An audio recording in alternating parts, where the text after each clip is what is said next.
Ya, oke. Jadi next ya. Next, jadi kita melihat Perjanjian Lama itu diberikan di dalam berbagai ragam literatur. Tolong next. Enggak, sebelumnya satu. Ya. Betul ya.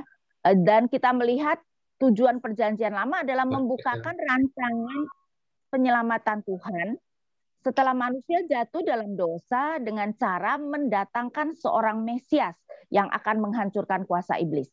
Nah, karena Kejadian 3 ayat 15 itu sangat penting, saya akan bahas sebentar ya, karena Kejadian 3 ayat 15 adalah ayat yang sebenarnya menaungi ke seluruh Perjanjian Lama. Karena itu Bapak Ibu sekalian, coba kita lihat sebentar Kejadian 3 ayat 15.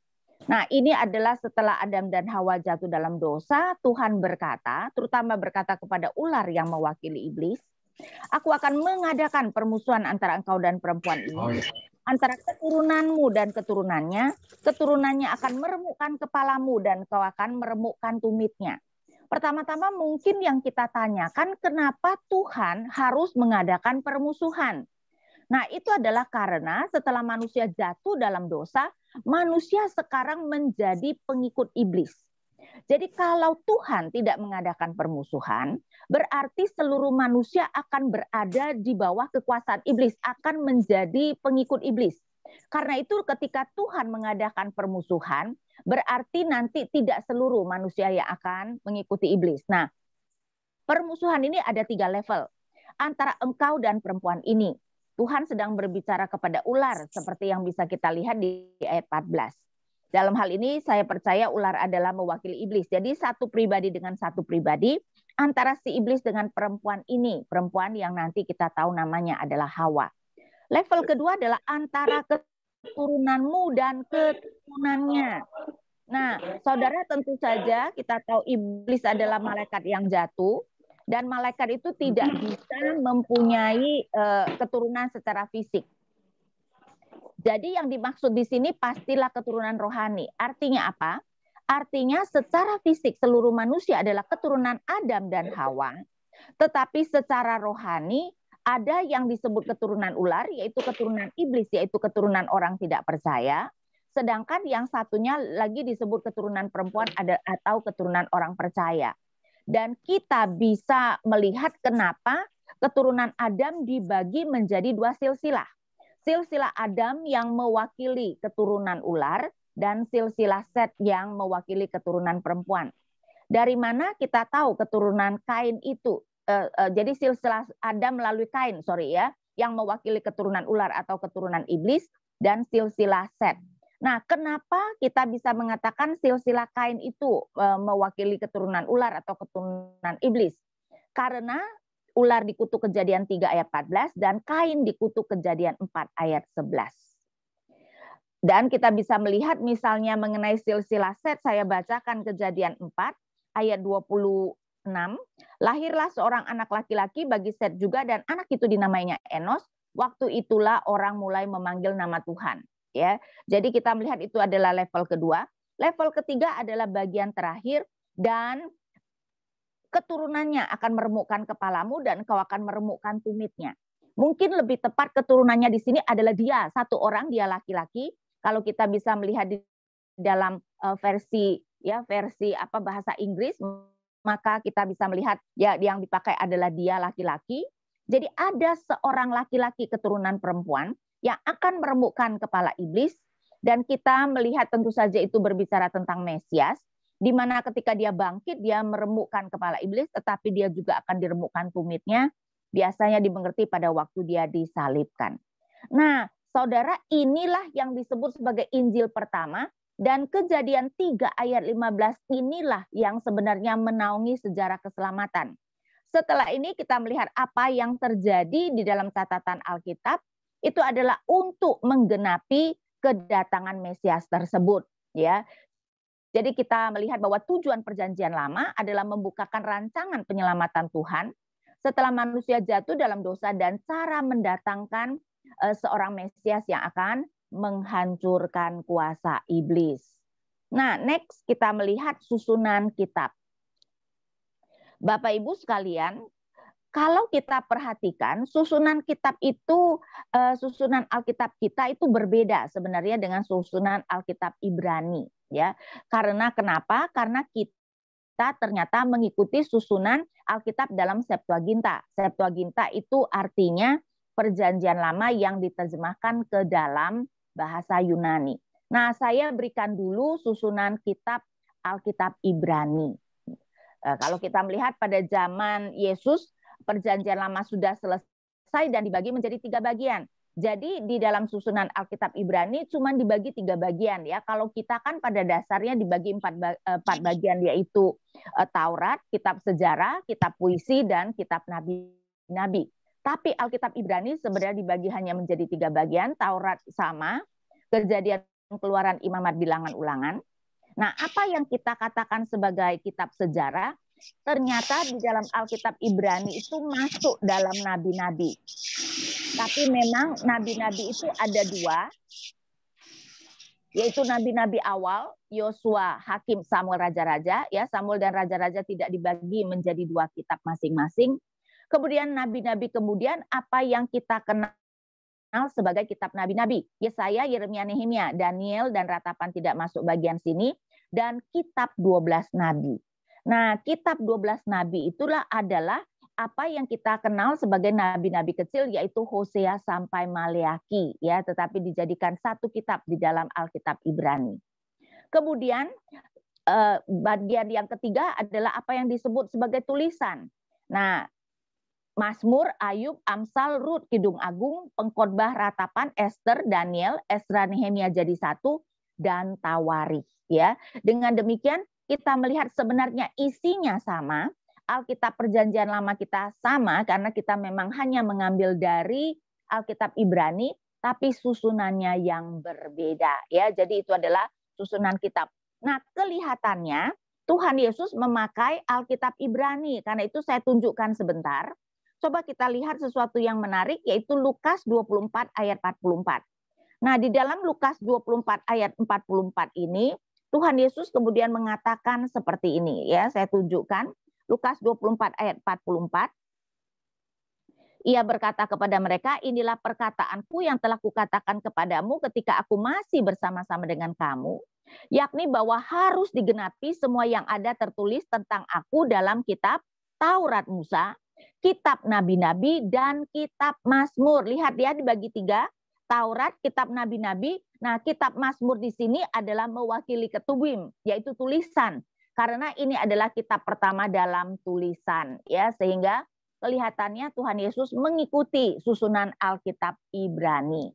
Next, kemudian kita melihat Perjanjian Lama. Ya, tentu saja Bapak Ibu, Perjanjian Lama ditulis dalam jangka waktu yang lama, yaitu sekitar 1000 tahun. Ya, coba kita lanjutkan, ya. Dan ditulis oleh 30 penulis yang diinspirasikan, ya. Jadi lumayan sekali. Kalau kita menganggap Musa sebagai penulis yang pertama, Musa itu menuliskan kira-kira pada abad, ya, pada abad 15 sebelum Masehi, jadi tahun 1400-an. Dan penulis yang paling sesudah kembali dari pembuangan, ya kemungkinan tahun 400-an sebelum Masehi, ya, sehingga kita melihat Perjanjian Lama ditulis dalam jangka waktu sekitar 1000 tahun, suatu waktu yang tentu saja cukup lama. Nah, seperti yang tadi saya katakan, Perjanjian Lama kita mengikuti susunan Septuaginta, ya, di mana sering sekali kadang-kadang Taurat dan kitab sejarah itu di sini digabungkan, sehingga kalau kita melihat ada suatu angka yang menarik, ya. Kitab sejarah yang biasanya diberikan di dalam kisah atau narasi adalah 17 kitab pertama, Kejadian sampai Ester. Kitab nabi-nabi yang berupa khotbah, karena kan nabi-nabi sebenarnya lebih menyampaikan firman supaya umat bertobat. Itu adalah 17 kitab terakhir, Yesaya sampai Maleaki, dan di tengah-tengahnya ada 5 kitab puisi, ya, yaitu dari Ayub sampai Kidung Agung. Jadi susunan Alkitab kita itu menurut Septuaginta. Kenapa Septuaginta mengubah susunan Alkitab Ibrani?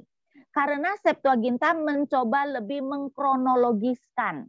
Ya, jadi terutama kalau kita melihat 17 kitab sejarah, itu tuh dimaksudkan untuk menjadi kronologis ya, walaupun akhirnya ternyata kitab Ester sebenarnya kejadiannya seharusnya sebelum Ezra dan Nehemia, seharusnya sebelum Ezra dan Nehemia ya. Tetapi ini ditujukan sebenarnya supaya kronologis. Next kita melihat. Nah, Bapak Ibu, saya mau supaya kita mengetahui alur sejarah keselamatan. Tapi alur sejarah keselamatan sebenarnya tidak usah dilihat dari keseluruhan 39 kitab. Alur sejarah keselamatan terutama sebenarnya bisa kita lihat dalam 11 kitab. Yaitu Kejadian, Keluaran, Bilangan, Yosua, Hakim-Hakim, 1-2 Samuel, 1-2 Raja-Raja, Ezra, dan Nehemia. Nah, karena itu sebelum kita masuk kepada kitab-kitab yang memberikan kita sejarah keselamatan ini, supaya kita mengetahui apa yang sudah Tuhan kerjakan ya dan apa yang terjadi, maka sekarang kita akan melihat dulu kitab-kitab yang lain. Karena itu next kita lihat kitab-kitab lain. Kitab-kitab sejarah yang lain, Imamat tadi tidak dimasukkan kan? Tadi kita mengatakan Kejadian, Keluaran, langsung Bilangan. Kenapa? Karena ini adalah kitab yang menunjukkan kepada kita, memberikan kita peraturan-peraturan dan memberitahu kita bagaimana Taurat Musa diterapkan. Jadi tidak memberikan kita alur sejarahnya, ya, tapi bagaimana Taurat Musa diterapkan. Nah, ulangan itu Bapak Ibu sekalian, itu diberikan setelah generasi yang pertama mati di padang gurun. Jadi ini adalah khotbah terakhir Musa untuk generasi kedua Israel sebelum mereka memasuki tanah perjanjian. Kenapa disebut ulangan? Misalnya Alkitab kita menyebutnya ulangan karena Musa mengulang kembali beberapa peristiwa-peristiwa penting dan hukum-hukum yang penting yang sudah pernah diberikan. Karena itu tidak menambahkan cerita mengenai sejarah keselamatan ya. Karena itu ini adalah pengulangan. Nah, kemudian 1-2 Tawari itu kenapa tidak dimasukkan tadi?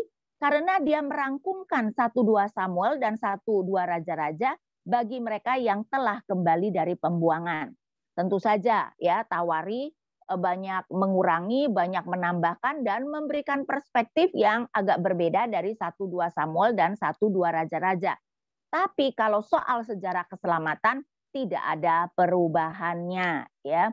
Jadi dalam hal ini kenapa 1-2 Tawari kemudian tidak perlu dibahas untuk sejarah keselamatan.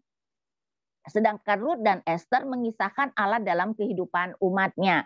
Rut itu mengenai sebuah keluarga kecil ya yang nanti menjadi nenek moyang Tuhan Yesus, sedangkan Ester lebih mengisahkan umat Tuhan yang tidak kembali ke Yerusalem, yaitu keturunan dari umat Tuhan yang tetap ada di Persia ya, sehingga tidak juga melanjutkan sejarah keselamatan.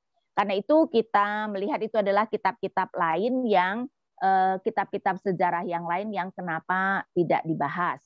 Nah, kemudian kita melihat kitab hikmat atau puisi. Next ya. Jadi kitab hikmat atau puisi itu adalah Ayub sampai Kidung Agung. Nah, ini tentu saja bukan mencatat sejarah Israel, tetapi memberikan kita kata-kata hikmat. Dituliskan dalam waktu yang tertentu, yaitu kitab-kitab yang merefleksikan pengalaman dari umat Allah di dalam menghidupi relasi perjanjian dengan Allah dan relasi dengan sesama. Nah, hikmat di dalam konsep Alkitab adalah skills on living, yaitu keahlian dalam menjalankan kehidupan. Jadi kitab hikmat itu lebih memberikan kita ya firman yang akan membawa kita untuk bisa menjalankan kehidupan menyenangkan hati Tuhan dan juga bisa membuat kita menjalankan kehidupan dengan relasi yang baik dengan sesama saudara seiman. Ya, karena itu adalah kitab-kitab hikmat. Kemudian next kita melihat kitab nabi-nabi. Nah, Bapak Ibu, kitab nabi-nabi Yesaya sampai Maliaki itu dituliskan dalam waktu antara 2 raja-raja sampai pada Ezra dan Nehemia. Kitab-kitab ini berisi khotbah-khotbah dan nubuat-nubuat masa depan, terutama tentang penghakiman dan pemulihan, yang ditujukan untuk membawa umat berbalik dari dosa mereka dan hidup mentaati perjanjian mereka dengan Yahweh. Nabi-nabi memang paling banyak Tuhan kirimkan ketika umat itu tidak setia. Karena itu kenapa kita melihat bahwa kitab nabi-nabi tidak ada yang pada zaman Daud ataupun Salomo misalnya, ya. Dan terutama sebenarnya lebih banyak pada di kitab 2 Raja-Raja, yaitu pada akhir daripada kerajaan utara maupun akhir daripada kerajaan selatan. Karena Tuhan terutama banyak memberikan nabi ketika umat tidak taat. Dan ketika mendekati sebenarnya Tuhan akan menghukum umatnya. Ya, karena itu kenapa ini dituliskan dalam jangka waktu 2 Raja-Raja sampai Esra dan Nehemia, yaitu sampai umat sudah kembali dari pembuangan, Tuhan pun juga memberikan nabi-nabi. Jadi ada nabi-nabi yang berbicara kepada mereka untuk mereka yang sudah kembali dari pembuangan seperti Hagai, Zakaria, Maleaki misalnya. Ya. Nah, sekarang kita akan melihat alur kisah sejarah keselamatan. Ya, next kita melihat alur kisah sejarah keselamatan dalam Perjanjian Lama. Nah, ini ada, kalau kita melihat ada 4 periode. Periode waktu pertama adalah Kejadian. Ini mencakupi waktu yang panjang. Mengisahkan tentang 20 generasi dalam Kejadian 1 sampai 11. Saudara, kalau kita hitung Adam adalah generasi yang pertama, Nuh itu generasi ke-10 dan Abraham adalah generasi yang ke-20. Ya, jadi kita melihat mengisahkan tentang 20 generasi dalam Kejadian 1 sampai 11 dan 4 generasi dalam Kejadian 12 sampai 50, yaitu Abraham, Ishak, Yakub dan anak-anak Yakub. Nah, berarti tujuan Kejadian 1 sampai 11 adalah memberikan latar belakang untuk Kejadian 12 sampai 50. Karena memang fokusnya adalah untuk menunjukkan orang Israel apa yang sudah Allah janjikan kepada Abraham dan keturunan mereka, ya, dan supaya mereka tentu saja akan taat kepada Tuhan. Tetapi untuk itu diberikan latar belakang tentang penciptaan supaya mereka mengerti betapa Allah yang memilih Abraham dan akan berkarya melalui Abraham dan keturunannya adalah Allah pencipta yang maha kuasa, yang menciptakan manusia dalam keadaan sangat baik dan sebagainya, tetapi sayangnya manusia jatuh dalam dosa misalnya. Ya, karena itu next kita melihat menunjukkan bagaimana manusia diciptakan, kejatuhan dan bagaimana Allah merencanakan penebusan manusia yang telah jatuh dalam dosa. Ya, jadi tadi kita sudah melihat Kejadian 3 ayat 15. Dan ini menunjukkan kenapa Allah perlu merencanakan penebusan untuk manusia. Karena memang manusia itu sudah jatuh dalam dosa. Nah, di dalam Alkitab kita, Bapak Ibu ya pernah nggak memikirkan kenapa Alkitab kita sebut Perjanjian Lama dan Perjanjian Baru? Ada kata perjanjian. Nah, itu adalah karena cara Allah berelasi dengan umatnya adalah melalui perjanjian. Ya, karena itu kita melihat cara Allah berelasi dengan umatnya adalah melalui perjanjian, dan Allah akan memakai Abraham dan keturunannya untuk menjadi berkat bagi semua kaum di muka bumi. Nah, kita secara singkat akan melihat mengenai perjanjian, karena itu next ya. Jadi kita melihat perjanjian Allah dengan umat secara singkat biasanya dimengerti seperti ini. Sebelum penjatuhan disebut perjanjian kerja atau penciptaan ya, di mana Allah mengadakan perjanjian dengan Adam dan Hawa. Kita bisa melihat misalnya di dalam penciptaan itu Allah menetapkan 3 hal, yaitu manusia perlu bekerja, manusia perlu merayakan Sabat dan pernikahan. Dan ada satu hal yang secara khusus Allah berikan sebagai ujian, yaitu bahwa manusia tidak boleh makan buah dari pohon pengetahuan tentang yang baik dan yang jahat. Tapi sayangnya rupanya manusia tidak mau taat, ya, sehingga kita melihat kemudian manusia jatuh. Nah, mungkin belum next ya. Jadi kita melihat kemudian manusia jatuh. Mungkin sebelum kita masuk kepada perjanjian setelah kejatuhan, saya mau supaya kita melihat sebenarnya apa sih yang menjadi dosa manusia yang pada waktu kejatuhan. Nah, saya mau bacakan sedikit ya Bapak Ibu sekalian Kejadian 3. Apa yang ditawarkan oleh iblis. Kejadian 3 ayat 4 dan 5. Tetapi ular, yaitu mewakili iblis, itu berkata kepada perempuan itu, sekali-kali kamu tidak akan mati.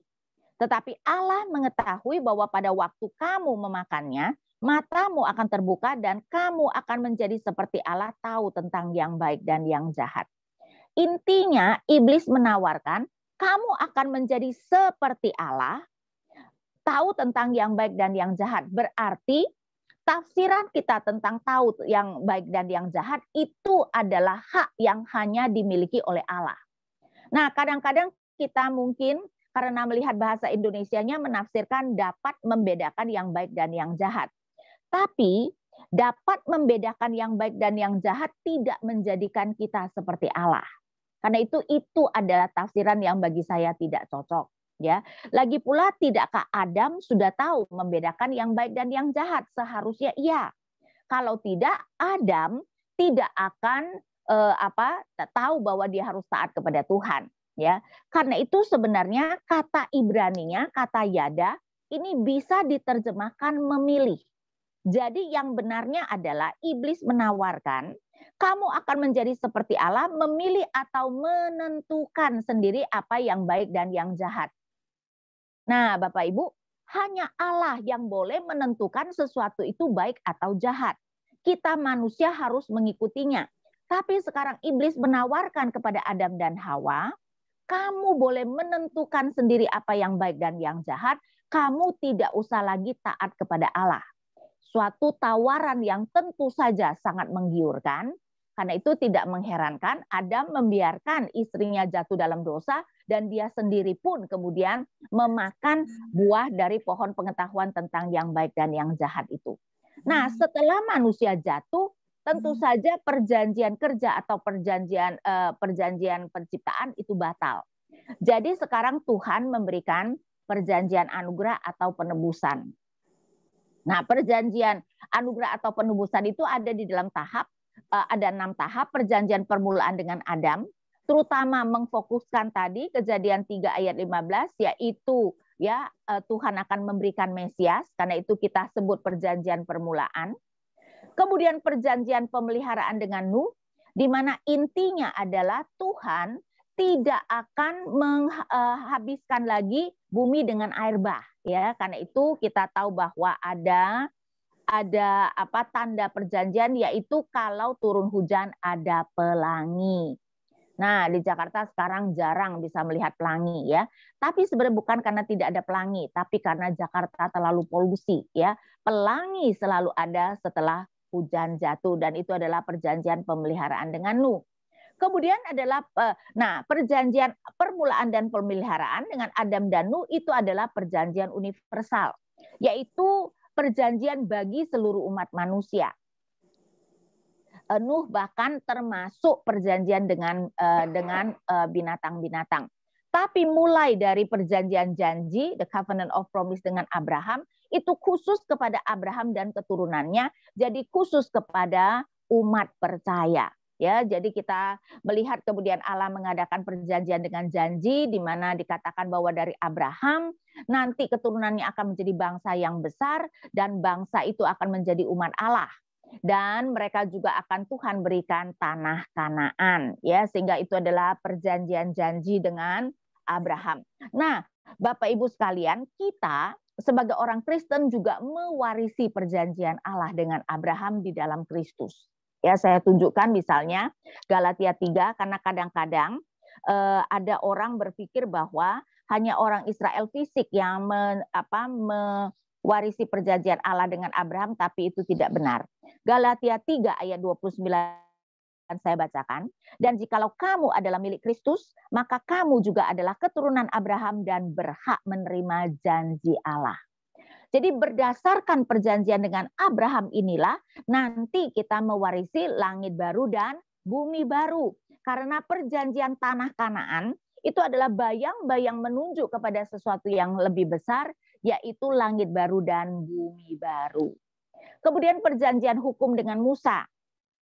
Dalam hal ini Musa itu mewakili sebagai mediator, ya. Ini pada dasarnya adalah perjanjian Tuhan dengan umat Israel, di mana Tuhan memberikan 10 hukum, Dan intinya tentu saja bahwa umat harus taat kepada Tuhan dan menjalankan Taurat, ya. Dalam hal ini juga saya mau supaya mengingatkan bahwa ini berlaku juga untuk kita loh ya. Kadang-kadang kita berpikir bahwa Taurat hanya berlaku untuk PL, sehingga kita orang-orang PB tidak lagi perlu melakukannya. Tapi itu tidak benar. Memang hukum secara umum bisa dibagi menjadi 3, tetapi yang menjadi intinya adalah 10 hukum dan itu yang berlaku untuk kita. Bagian kedua adalah hukum ibadah, memang sudah tidak lagi berlaku untuk kita karena sudah digenapi oleh Kristus. Jadi kalau di PL mereka harus mempersembahkan darah binatang, kita tidak perlu lagi. Kenapa?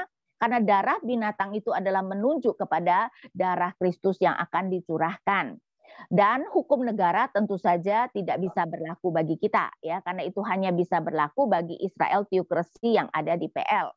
Tapi sekali lagi intinya adalah 10 hukum yang berarti mengasihi Allah dan mengasihi sesama, dan itu tentu saja masih berlaku untuk kita. Nah, kemudian perjanjian berikutnya adalah perjanjian kerajaan, yaitu dengan Daud. Di mana inti perjanjian itu adalah bahwa Daud dan nanti keturunannya akan duduk di atas tahta pemerintahan Daud sampai selama-lamanya. Karena itu kita melihat akhirnya walaupun memang perjanjian itu ada kondisinya sehingga ketika Tuhan murka kerajaan Yehuda dihancurkan, tapi perjanjian itu juga tidak berkondisi atau tidak bersyarat. Karena itu kita melihat Tuhan membangkitkan Mesias, Yesus Kristus, anak Daud yang akan memerintah kerajaannya sampai selama-lamanya. Nah, tentu saja kedatangan Tuhan Yesus terutama adalah mendatangkan kerajaan Daud, atau kita bisa sebut kerajaan Allah, ya.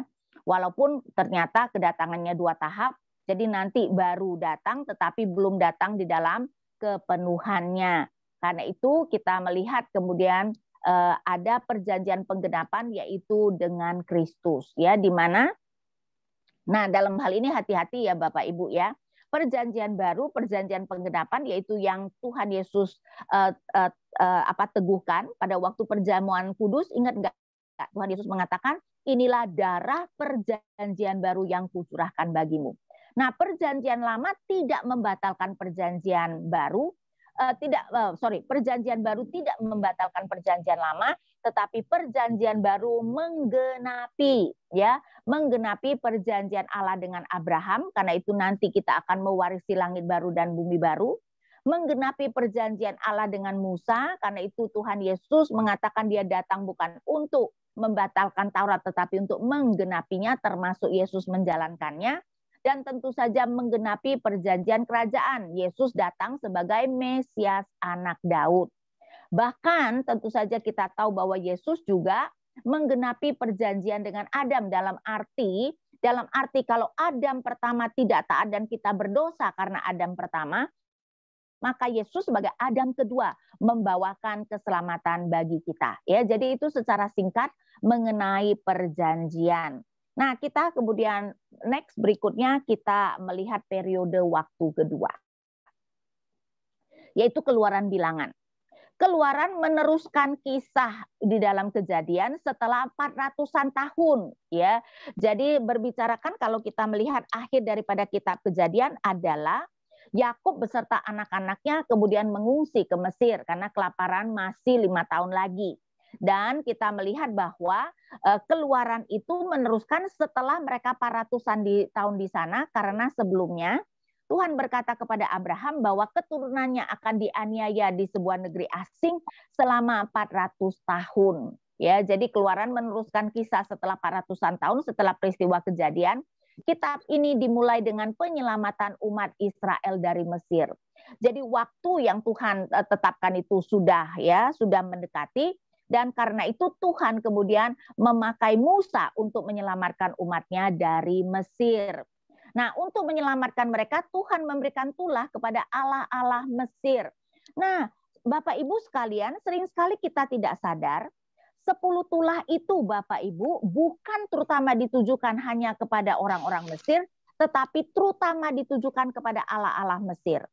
Di dalam dunia kuno kita harus mengerti jika dua bangsa yang bertempur, terutama adalah Allah-Allahnya yang bertempur.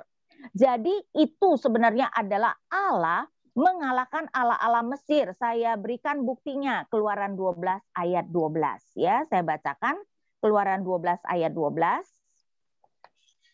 Sebab pada malam ini aku akan menjalani tanah Mesir, dan semua anak sulung dari anak manusia sampai anak binatang akan kubunuh, dan kepada semua Allah di Mesir akan kujatuhkan hukuman, akulah Tuhan. Karena itu ini adalah sesuatu yang sangat menghebohkan dunia internasional. Jadi Allah Yahweh yang tadinya namanya belum dikenal, bahkan umatnya sudah lupa kalau namanya adalah Yahweh, sekarang menjadi dikenal secara internasional, ya. Dan memang Tuhan itu dengan sengaja memberikan 10 tulah supaya baik umatnya maupun orang Mesir mengetahui bahwa Dia adalah Yahweh. Jadi 10 tulah ini memang ditujukan supaya nama Yahweh menjadi dikenal. Nah, kita juga melihat di dalam kitab Keluaran ini umat kemudian diberikan hukum dan dipersiapkan untuk beribadah kepada Tuhan yang tinggal di tengah-tengah umatnya. Ya, mereka juga sebenarnya dalam perjalanan untuk nanti menjadi sebuah kerajaan. Karena itu kenapa juga perlu diberikan hukum. Nah, next kita melihat mengenai bilangan. Ya, kalau tadi itu adalah Keluaran, kita kemudian melihat bilangan. Bilangan mengisahkan persiapan umat untuk masuk ke tanah perjanjian. Sebenarnya jadi mereka itu sudah keluar dari Mesir 1 tahun lebih. Namun ketika Musa mengirim 12 pengintai, ya, memang semuanya kembali, semua 12 pengintai mengatakan bahwa tanah Kanaan subur, tapi 10 pengintai kemudian mengatakan bahwa orang-orang Kanaan itu raksasa-raksasa, bahkan mereka itu kanibal, ya, memakan manusia. Dan karena itu 10 pengintai mempengaruhi generasi pertama sehingga mereka tidak mau berperang. Karena itu kita melihat bahwa ketidaktaatan tentara generasi pertama membawa mereka berkelana selama 40 tahun di padang gurun sampai semua tentara generasi pertama mati. Bapak Ibu perhatikan saya memakai kata tentara. Karena apa? Karena yang harus mati di padang gurun memang hanya tentara. Dan tentara adalah ketika mereka, ya, di dalam kitab bilangan dijadikan tentara itu adalah yang laki-laki 20 tahun ke atas. Dan tidak termasuk suku Lewi. Jadi seharusnya Musa dan Harun dan Lewi-Lewi yang lain dapat masuk ke tanah Kanaan kalau mereka masih hidup. Tapi Musa dan Harun kemudian Tuhan hukum karena dosa yang lain. Akhirnya kita tahu bahwa Musa dan Harun juga tidak masuk ke tanah Kanaan. Ya, jadi kita melihat Tuhan murka, membuat mereka berkelana selama 40 tahun supaya generasi pertama habis di padang gurun. Karena itu kitab ini, kitab bilangan berakhir dengan tentara generasi kedua kembali mempersiapkan diri untuk masuk tanah perjanjian. Karena itu kenapa kitab bilangan ada 2 sensus, yaitu di pasal 1 dan pasal 26. Pasal 1 adalah tentara generasi pertama, pasal 2 adalah tentara generasi yang kedua. Nah, itu adalah periode yang kedua. Sekarang kita masuk kepada periode yang ketiga, ya, yaitu kita melihat pertama-tama itu adalah Yosua, Hakim-Hakim, 1-2 Samuel, 1-2 Raja-Raja. Nah, Yosua dulu. Yosua mengisahkan penaklukan dan pendudukan tanah perjanjian. Nah, kita harus membedakan antara penaklukan dan pendudukan. Bapak Ibu, penaklukan adalah Yosua memimpin seluruh Israel bersama-sama 12 suku berperang menaklukkan seluruh Kanaan. Tapi setelah berperang, walaupun mereka mungkin sudah berhasil mengalahkan kota-kota tertentu atau daerah-daerah tertentu, bukan berarti Yosua kemudian meninggalkan sebagian tentara untuk tinggal di sana. Tidak. Setiap kali mereka menang perang, semuanya kembali ke markas mereka di Gilgal. Jadi penaklukan itu hanya berperang menaklukkan. Nah, setelah boleh dikatakan seluruh Kanaan ditaklukkan, tinggal sisa-sisa Kanaan saja, maka masing-masing suku menurut undi mereka pergi ke daerah yang dikhususkan untuk mereka, dan masing-masing suku perlu pergi menduduki tanah warisan. Jadi ingat ya, Menaklukkan itu adalah bersama-sama hanya untuk menaklukkan. Menduduki adalah masing-masing suku pergi ke tanah yang menjadi warisan mereka. Harus berperang juga atau menghalau sisa-sisa Kanaan. Nah, tapi sayangnya masalah itu bukan terjadi pada penaklukan. Masalah itu terjadi pada waktu pendudukan. Rupanya suku-suku itu, dan sekarang kan masing-masing suku. Tetapi tentu saja sebenarnya ya kalau kita melihat kekuatan Kanaan juga sangat berkurang, tapi sayangnya suku-suku itu tidak menghalau semua Kanaan, orang Kanaan. Karena itu kenapa misalnya kitab Hakim-Hakim dimulai dengan kecaman. Karena itu kita lihat kemudian kitab Hakim-Hakim ya. Jadi next. Hakim-hakim menunjukkan ketidaksetiaan umat. Next. Ya, jadi kita melihat bahwa hakim-hakim menunjukkan ketidaksetiaan umat yang berulang kali jatuh kepada penyembahan berhala, tapi juga sudah dimulai dengan mereka tidak menghalau, ya, mereka tidak menghalau atau suku-suku itu tidak menghalau orang Kanaan. Kan itu kalau saya bacakan misalnya Hakim-hakim 1 ayat 27. Suku Manase tidak menghalau penduduk Bet-Sean. 29 suku Efraim pun tidak menghalau orang Kanaan. Next ya. 30 suku Zebulon tidak menghalau penduduk Kitron, suku Asyir tidak menghalau penduduk Ako. Lihat gak? Ketika menduduki ternyata suku-suku itu tidak setia dan mereka tidak menghalau orang-orang Israel, orang-orang Kanaan. Padahal Tuhan sudah berkata bahwa nanti orang-orang Kanaan itu akan menjadi jerat bagi mereka. Dan betul itu terjadi pada zaman hakim-hakim.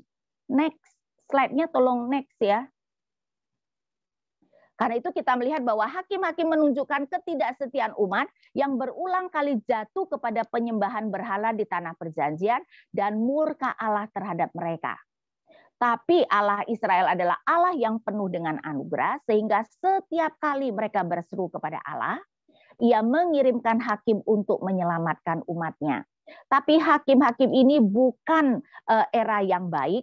Karena itu kenapa penekanan dalam kitab Hakim-hakim sebenarnya adalah mau mengatakan ini adalah era yang tidak baik. Bahkan ya kalau kita melihat kalimat terakhir dalam kitab Hakim-hakim, saya tunjukkan Hakim-hakim 21 ayat 25 adalah seperti ini.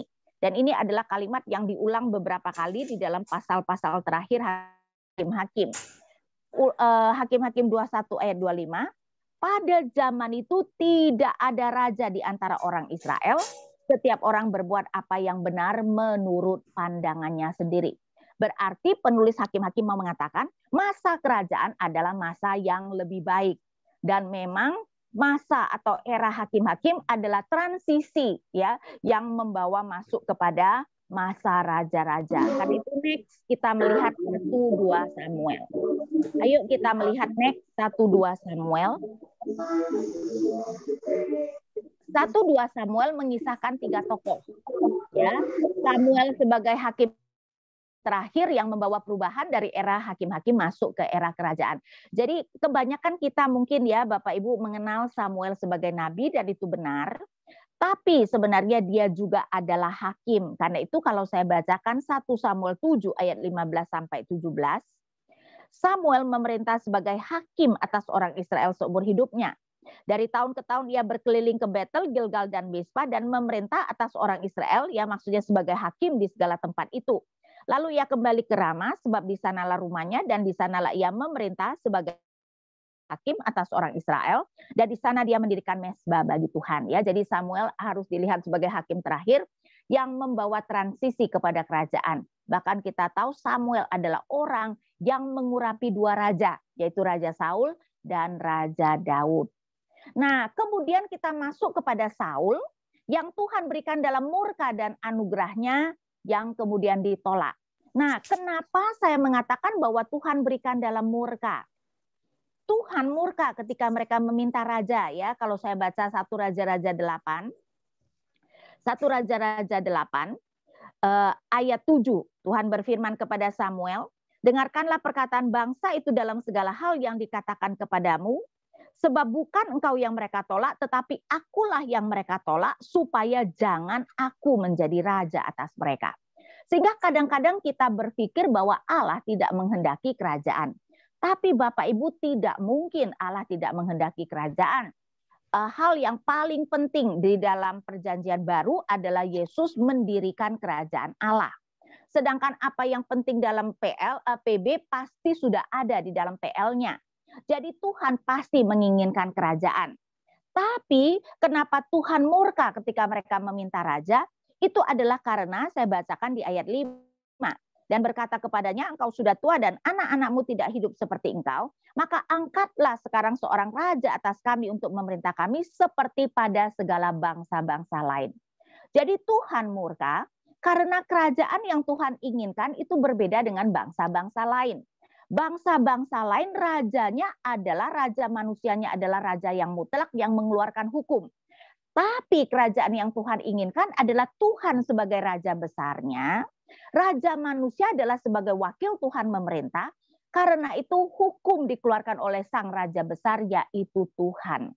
Karena itu kenapa ketika mereka menginginkan raja seperti bangsa lain, Tuhan mengatakan mereka menolak Tuhan sebagai raja. Jadi Tuhan itu ada murkanya. Karena itu kita melihat kenapa Tuhan tidak memilih seorang dari kerajaan dari suku Yehuda. Kita tahu bahwa Yakub sebelum meninggal kemudian memberkati Yehuda dan mengatakan tongkat kerajaan tidak akan beranjak dari Yehuda, ya. Tapi karena Tuhan murka memilih Saul yang dari suku Benyamin. Tetapi memang Tuhan memberikan Saul juga ada belas kasihannya. Kan itu kalau saya bacakan 1 Samuel 9 ayat 16. Di sini Tuhan berkata, besok kira-kira waktu ini aku akan menyuruh kepadamu seorang laki-laki dari tanah Benyamin. Engkau akan mengurapi dia menjadi raja atas umatku Israel. Dan ia akan menyelamatkan umatku dari tangan orang Filistin. Sebab aku telah memperhatikan sengsara umatku itu karena teriakannya telah sampai kepadaku. Jadi ada anugerahnya. Karena apa? Bapak Ibu, zaman hakim tidak baik karena seorang hakim tidak bisa lagi seorang diri memerintah seluruh Israel. Pada zaman Musa dan Yosua, kenapa satu orang, walaupun Musa juga dibantu oleh 70 tua-tua, masih bisa memimpin seluruh Israel? Karena apa? Karena seluruh Israel masih di satu tempat. Zaman Musa mereka di padang gurun, zaman Yosua mereka bertempur bersama-sama atau di markas di Gilgal. Tapi zaman hakim-hakim umat sudah tersebar ke seluruh Israel, jadi seorang hakim tidak mungkin bisa memerintah atas seluruh Israel. Karena itu kenapa kelihatannya seorang hakim itu hanya bisa berkuasa atas satu atau beberapa suku. Nah, untuk mempersatukan Israel, Tuhan memerlukan raja manusia. Tuhan akan memberikan mereka raja manusia. Karena itu, Saul diberikan juga dalam belas kasihannya, tetapi juga dalam murkanya. Karena itu kita jangan heran ketika Saul ditolak. Karena tujuan Tuhan adalah Daud dari suku Yehuda. Karena itu berikutnya kita melihat bahwa Daud merupakan raja yang benar-benar dipilih Tuhan. Dan dengannya Tuhan adakan perjanjian. Nah, perjanjian Tuhan dengan Daud inilah yang kemudian disebut sebagai perjanjian kerajaan. Dan tadi kita sudah mengatakan bahwa tahta Daud akan kekal selama-lamanya. Ya. Nah, sekarang kita masuk kepada 1-2 raja-raja. Next ya, 1-2 raja-raja. Ini adalah mengisahkan era keemasan Israel, yaitu Salomo. Betul Daud yang menaklukkan, tapi Alkitab menggambarkan pada zaman Salomo lah Israel mencapai puncak keemasannya dan menjadi adikuasa. Nah, kita sering sekali tidak sadar ya Bapak Ibu, pada zaman Salomo Israel adalah adikuasa. Saya bacakan 1 Raja-Raja 4 ayat 21. 1 Raja-Raja 4 ayat 21. Maka Salomo berkuasa atas segala kerajaan, mulai dari sungai Efrat sampai negeri orang Filistin dan sampai ke tapal batas Mesir.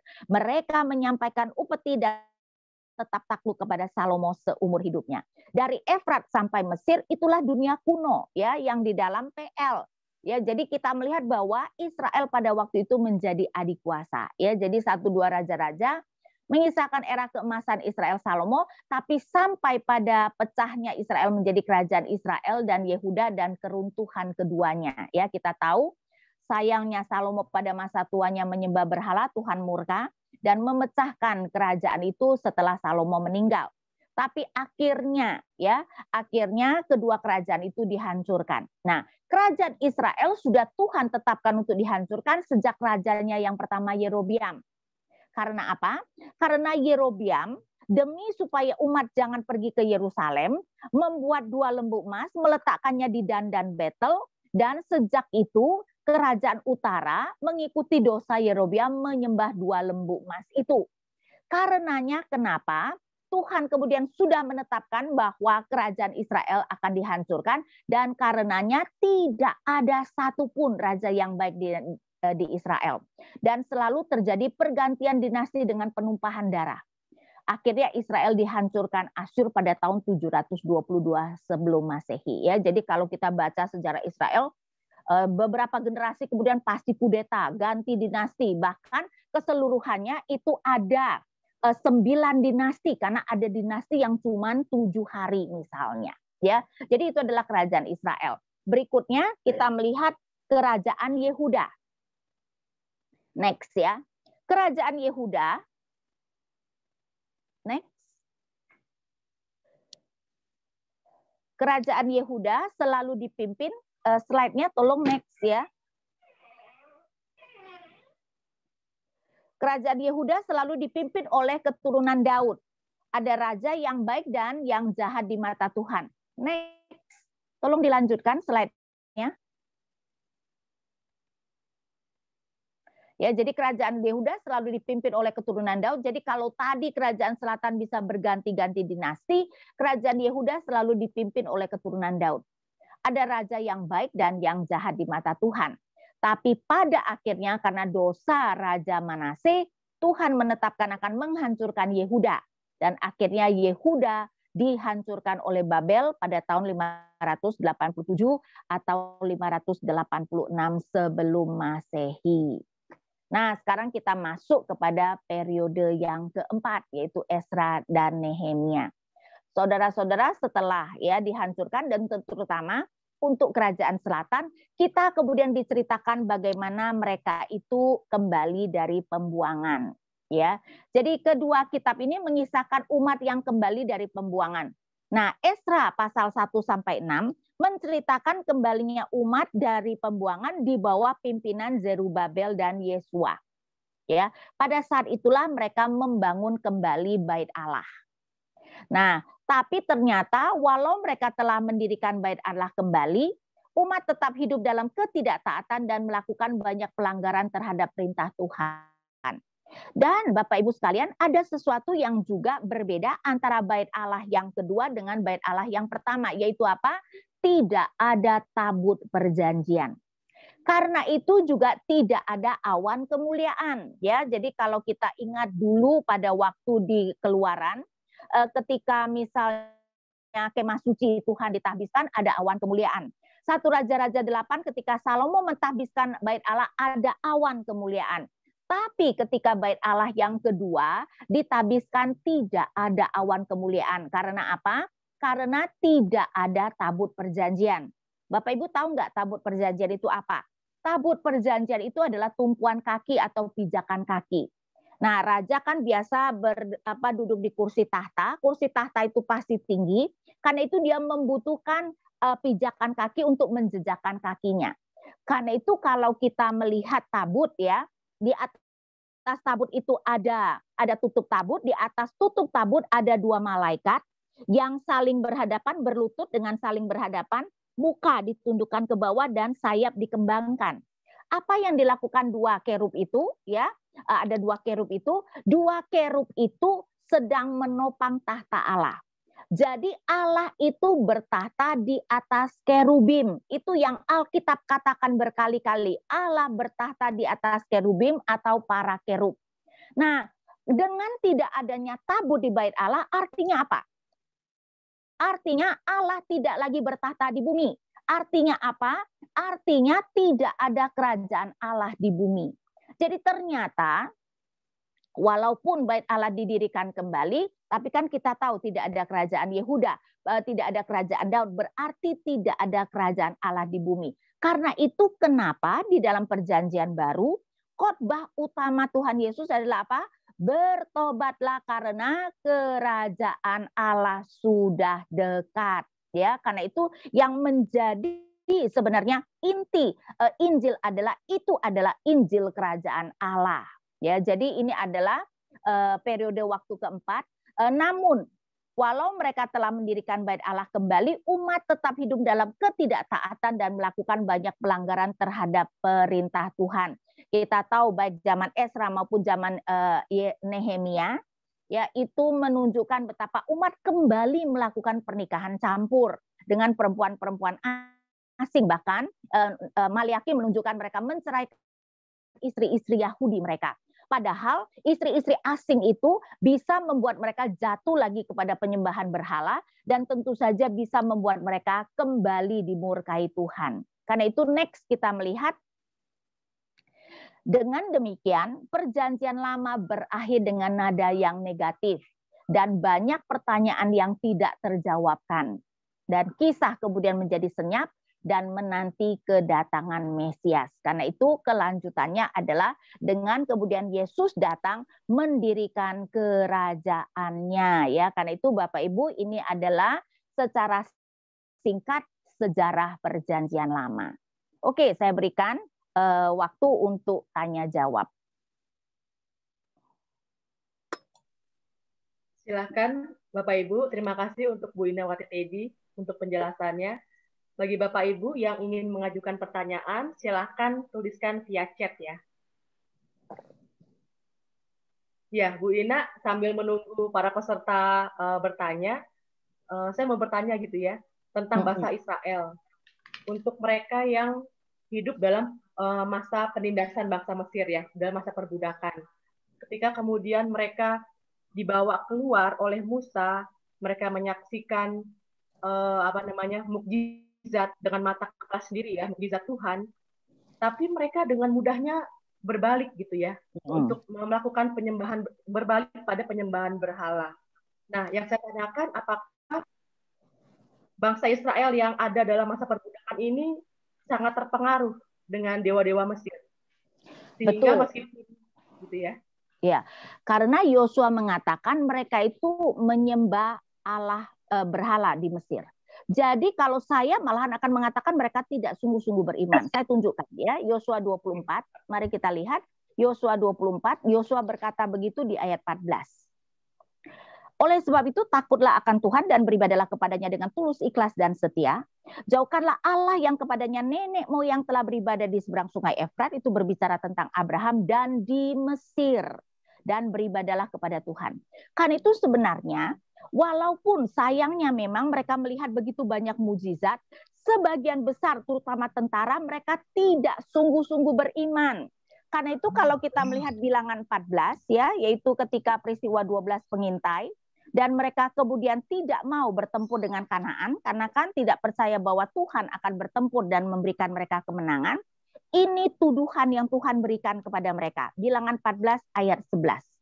Tuhan berfirman kepada Musa, berapa lama lagi bangsa ini menista aku dan berapa lama lagi mereka tidak mau percaya kepadaku sekalipun sudah ada segala tanda mujizat yang kulakukan di tengah-tengah mereka. Berapa lama lagi mereka tidak mau percaya kepadaku, berarti dari awal tidak pernah sungguh-sungguh percaya. Karena itu Alkitab kelihatannya menunjukkan ini adalah generasi yang bukan saja tidak masuk Kanaan, tapi juga tidak masuk surga.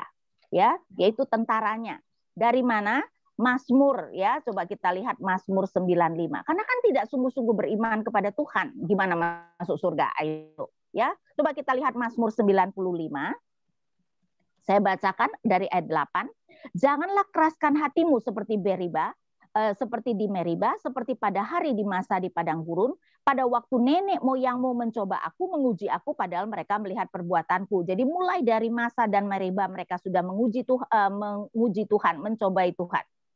40 tahun aku jemu kepada angkatan itu, maka kataku, mereka suatu bangsa yang sesat hati dan mereka itu tidak mengenal jalanku. Perhatikan ayat 11. Sebab itu aku bersumpah dalam murkaku, mereka takkan masuk ke tempat perhentianku. Nah, biasanya ini ditafsirkan mereka tidak masuk kerajaan surga. Karena memang saya selalu menekankan, umat Allah itu terdiri dari umat Allah yang sungguh-sungguh beriman, itu yang akan selamat. dan masuk surga, tapi terdiri juga dari umat yang tidak sungguh-sungguh beriman. Nah, sebagian besar tentara generasi pertama adalah yang tidak sungguh-sungguh beriman. Yang kita tahu cuman Kaleb dan Yosua yang kemudian masuk ke tanah Kanaan dan beriman, ya. Jadi dalam hal ini jangan heran kalau mereka tidak percaya. Mereka memang dari awal sekali sudah tidak mempunyai iman, ya, memang tidak pernah mempunyai iman. Baik, terima kasih Bu Ina. Ada pertanyaan dari Ibu Marta. Apakah Adam adalah manusia pertama di bumi? Dalam Kejadian 4 ayat 17 dijelaskan ada manusia lain. Silakan Bu Ina. Ya, tentu saja Adam adalah manusia pertama dan semua manusia lain adalah keturunannya, ya, yang semuanya adalah keturunannya. Kita jangan berpikir bahwa anak Adam itu cuman Kain, Habel, Set. Kalau begitu istri-istri mereka dari mana? Bukan, ya. Karena itu kalau kita melihat Kejadian 5 ayat 4. Umur Adam setelah memperanakkan Set 800 tahun dan ia memperanakkan anak-anak lelaki dan perempuan. Karena itu istri Kain juga adalah anak Adam, dan juga ketika Kain takut dibunuh orang setelah dia membunuh Habel, berarti dia takut kepada saudara-saudaranya. Jadi kalau Kejadian 4 kemudian ada manusia lain, maksudnya semuanya adalah keturunan Adam. Ya, jadi Adam dan kita semua manusia itu keturunan Adam dan Hawa. Itulah kenapa Adam bisa mewakili seluruh umat manusia. Jadi ketika Adam jatuh, dianggap seluruh umat manusia jatuh karena dia adalah nenek moyang dari seluruh manusia. Baik, terima kasih. Untuk pertanyaan Pak Henry Sitompul, apa yang membuat Tuhan memelihara bangsa Israel yang keras tengkuk? Nah, semata-mata anugerah, ya. Dan kalau kita bertanya apa yang membuat Tuhan memelihara Israel tegar-tegar tengkuk, itu juga kenapa Tuhan masih memelihara kita. Kita apa ndak kurang tegar tengkuknya. Saya rasa umat Tuhan zaman sekarang yang ndak kurang tegar tengkuknya, ya. Kita kan saya rasa harus lebih mengakui kita itu biasanya lebih banyak taatnya atau bebalnya. Coba kalau kita, saya rasa kebanyakan kita harus mengakui kita mah lebih banyak bebalnya dari taatnya. Jadi itu menunjukkan semata-mata karena anugerah Tuhan. Dan tentu saja karena Tuhan tahu bahwa manusia tidak bisa berbuat baik. Jadi Alkitab menggambarkan setelah Adam dan Hawa makan buah dari pohon pengetahuan tentang yang baik dan yang jahat, walaupun mereka tidak langsung mati secara fisik, mereka langsung mati secara rohani. Karena itu misalnya Paulus bisa mengatakan seperti ini, ya. Coba kita lihat Roma 3 ayat 10 sampai 12, saya tunjukkan. Roma 3 ayat 10 sampai 12. Seperti ada tertulis, tidak ada yang benar seorang pun tidak ada seorang pun yang berakal budi, tidak ada seorang pun yang mencari Allah. Semua orang telah menyeleweng, mereka semua tidak berguna, tidak ada yang berbuat baik seorang pun tidak. Jadi kalau bukan anugerah Tuhan, tidak ada orang yang bisa berbuat baik. Bahkan setelah kita menjadi umat Tuhan pun, hanya semata-mata anugerah Tuhan kita sekarang bisa berbuat baik. Jadi kalau umat Tuhan itu lebih banyak bebalnya dari taatnya dari dulu sampai sekarang, tidak usah heran, ya. Dan karena Tuhan memilih umatnya, ya dia setia kepada pilihannya, ya. Oke, Mas. Ada pertanyaan dari Pak Daniel. Kita percaya bahwa Tuhan Maha Tahu. Ini menjadi pertanyaan, mengapa Tuhan memilih orang seperti Saul atau Salomo yang akhirnya mereka tidak berkenan di hadapan Tuhan. Nah, kalau Salomo sebenarnya saya tetap melihat bahwa tentu saja dia walaupun betul, ya, dia kemudian menyembah berhala pada masa tuanya, tapi saya rasa dia tetap akan dilihat sebagai orang yang berkenan kepada Tuhan. Buktinya Tuhan memberikan dia nama Yedijah. Yedijah artinya yang dikasihi Yahweh. Ya, dan Salomo adalah orang yang kemudian kerajaannya itu adalah bayang-bayang kerajaan Mesias. Jadi kalau Salomo bukan sampai Tuhan tidak berkenan seperti itu, ya. Salomo tidak dikatakan ditolak walaupun dihukum Tuhan. Saul itulah adalah karena kan tadi saya bilang Tuhan kan murka sebenarnya di dalam memberikan Saul.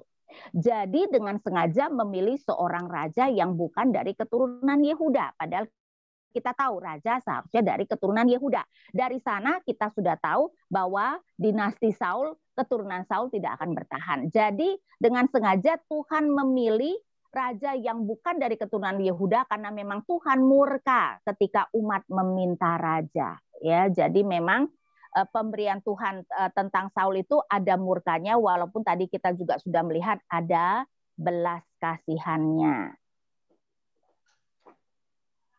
Baik, terima kasih.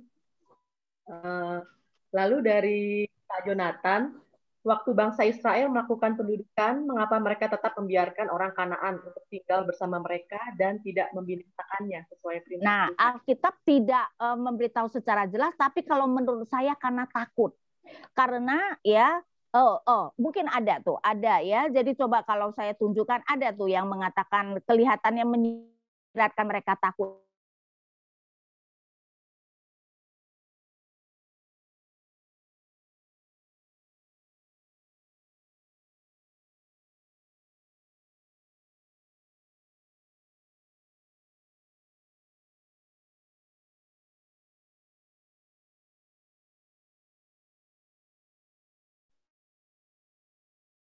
Berkatalah Bani Yusuf kepada Yosua demikian, mengapa engkau memberikan kepadaku hanya satu bagian undian dan satu bidang tanah saja menjadi milik pusaka? Padahal aku ini bangsa yang banyak jumlahnya, karena Tuhan sampai sekarang memberkati aku. Jawab Yosua kepada mereka, kalau engkau bangsa yang banyak jumlahnya, pergilah ke hutan dan bukalah tanah bagimu di sana, di negeri orang Feris dan orang Refaim, jika pegunungan Efraim terlalu sesak bagimu. 16.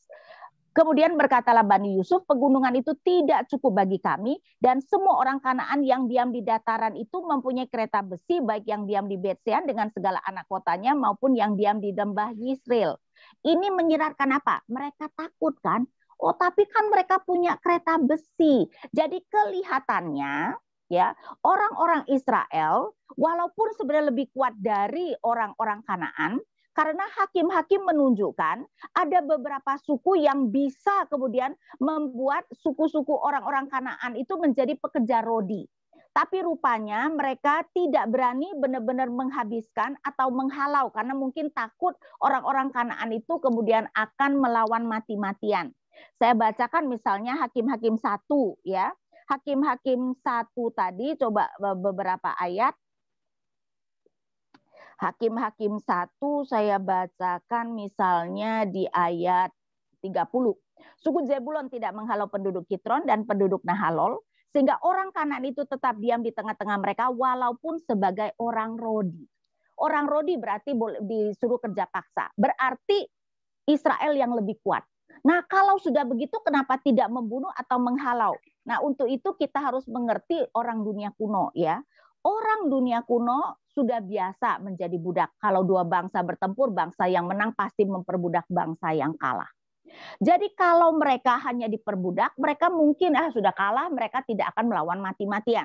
Tapi kalau akan dibunuh atau diusir, mereka akan melawan mati-matian. Dan saya rasa suku-suku Israel itu takut kalau orang-orang Kanaan itu melawan mati-matian. Jadi asal menang, mereka dijadikan pekerja rodi, mereka sudah sudah puas, dan Tuhan tentu saja murka dan mengecam ya.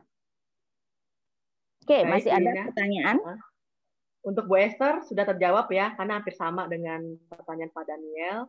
Lalu dari Ibu Frida, janji Tuhan kepada Abraham beranak cucu dan bertambah banyak. Bila dalam pernikahan belum dikaruniai anak, apakah janji Tuhan belum atau tidak tergenapi dalam keluarga tersebut? Nah, dalam hal itu kan janji Tuhan secara umum, ya enggak, bukan berarti bahwa setiap keluarga kemudian harus punya anak dong, kan tidak. Dan juga bukan berarti kalau tidak punya anak berarti itu adalah yang tidak taat, tidak juga. Buktinya kan Tuhan itu juga memakai perempuan-perempuan mandul, yang perempuan mandul yang tidak dipakai Tuhan, yang tidak melahirkan anak pasti juga banyak, walaupun itu adalah orang saleh. Seperti ayah dan ibu Yohanes Pembaptis, kan sampai tua tuh, dan hanya karena Tuhan mau memberikan Yohanes Pembaptis akhirnya mereka diberi anak. Tapi kan sampai tua loh mereka itu tidak punya anak. Apakah tidak diberkati Tuhan? Apakah tidak beriman? Kan tidak ya. Jadi janji itu adalah kepada secara keseluruhan, bukan berarti setiap keluarga pasti punya anak. Baik, Ini dari Pak Daniel lagi. Di dalam perjanjian baru, keselamatan kita peroleh oleh iman kepada Tuhan Yesus Kristus yang Tuhan anugerahkan kepada kita. Lalu untuk PL bagaimana? Nah, untuk PL tentu saja sama. Ya, nggak mungkin mereka bisa selamat dengan menjalankan Taurat. Jadi, apa yang terjadi ketika mereka mempersembahkan darah binatang kan ke dosa mereka diampuni. Tapi kenapa dosa mereka bisa diampuni? Ingat, Ibrani 10 ayat 4 mengatakan darah binatang tidak mungkin mengampuni dosa. Saya tunjukkan ya. Ibrani 10 ayat 4 mengatakan seperti ini. Sebab tidak mungkin darah lembu jantan atau darah domba jantan menghapuskan dosa. Dan Ibrani 10 ayat 1, perhatikan, di dalam hukum Taurat hanya terdapat bayangan saja dari keselamatan yang akan datang dan bukan hakikat dari keselamatan itu sendiri. Karena itu dengan korban yang sama yang setiap tahun terus-menerus dipersembahkan, hukum Taurat tidak mungkin menyempurnakan mereka yang datang mengambil bagian di dalamnya. Berarti dari awal, hukum Taurat tidak ditujukan untuk menyelamatkan. Ya, hukum Taurat itu diberikan untuk penuntun hidup kita, dan soal hukum ibadah itu adalah bayangan dari keselamatan yang akan datang. Artinya, ketika orang-orang PL mempersembahkan binatang dan dosa mereka diampuni, itu adalah karena darah binatang-binatang itu adalah menunjuk kepada darah Kristus nantinya. Jadi orang PL sama seperti kita diselamatkan oleh darah Kristus. Cuman karena Kristus belum datang, mereka harus melakukan bayang-bayangnya, yaitu harus mempersembahkan korban binatang. Baik, selanjutnya ada pertanyaan dari Pak BCL. Membaca kisah interaksi Allah dan bangsa Israel di kitab-kitab perjanjian lama, betapa sangat sulitnya merubah dan meyakinkan manusia untuk setia kepada Allah. Segala keajaiban telah Allah obrol habis kepada bangsa Israel. Tetap saja bebal. Apakah bebal menjadi DNA manusia? Kelihatannya, karena sejak manusia jatuh dalam dosa, ingat nggak tadi saya bacakan Roma 3 ayat 10-12, tidak bisa berbuat baik. Jadi manusia itu hanya bisa berbuat baik kalau Allah memberikan anugerah. Dan itu pun hanya kalau sudah menjadi orang percaya. Ya, tadi juga dikatakan tidak ada orang mencari Allah. Tadi saya mengatakan ketika Adam jatuh dalam dosa langsung mati secara rohani. Karena itu saudara-saudara, setiap kita lahir dengan mati rohani. Nah, orang yang mati rohani tidak bisa mencari Allah, tidak bisa berbuat baik. Saya berikan bukti ayatnya. Efesus 2 ayat 1. Ya, Efesus 2 ayat 1. Jadi kalau Roh Kudus tidak menghidupkan kerohanian kita, rohani kita tetap mati. Karena itu Paulus bisa berkata, Efesus 2 ayat 1, kamu dahulu sudah mati karena pelanggaran-pelanggaran dan dosa-dosamu. Berarti Paulus mengatakan kepada jemaat Efesus, tadinya mereka semuanya mati. Mati rohani atau mati fisik? Pasti mati rohani ya. Gak mungkin dong seluruh jemaat Efesus pernah mati suri begitu kan? Gak mungkin. Ini pasti mati rohani. Karena itu ayat 2 saya lanjutkan. Kamu hidup di dalamnya karena kamu mengikuti jalan dunia ini. Karena kamu mentaati penguasa kerajaan angkasa, yaitu roh yang sekarang sedang bekerja di antara orang-orang durhaka. Jadi semua manusia lahir dengan mati rohani berada di bawah cengkeraman iblis. Karena itu Tuhan Yesus harus merampas orang-orang itu dari kerajaan iblis dibawa masuk ke dalam kerajaan Allah. Itu artinya rohani kita ya. Kita dilahirbarukan, Roh Kudus melahirbarukan rohani kita, baru kita bisa berbuat baik. Tapi itu pun Paulus berkata, apa yang aku inginkan aku tidak lakukan, apa yang tidak ingin aku lakukan. Berarti sebagai orang percaya pun kita bergumul untuk bisa berbuat baik, karena ternyata kecenderungan kita masih manusia lama kita yang selalu berusaha menguasai manusia baru kita.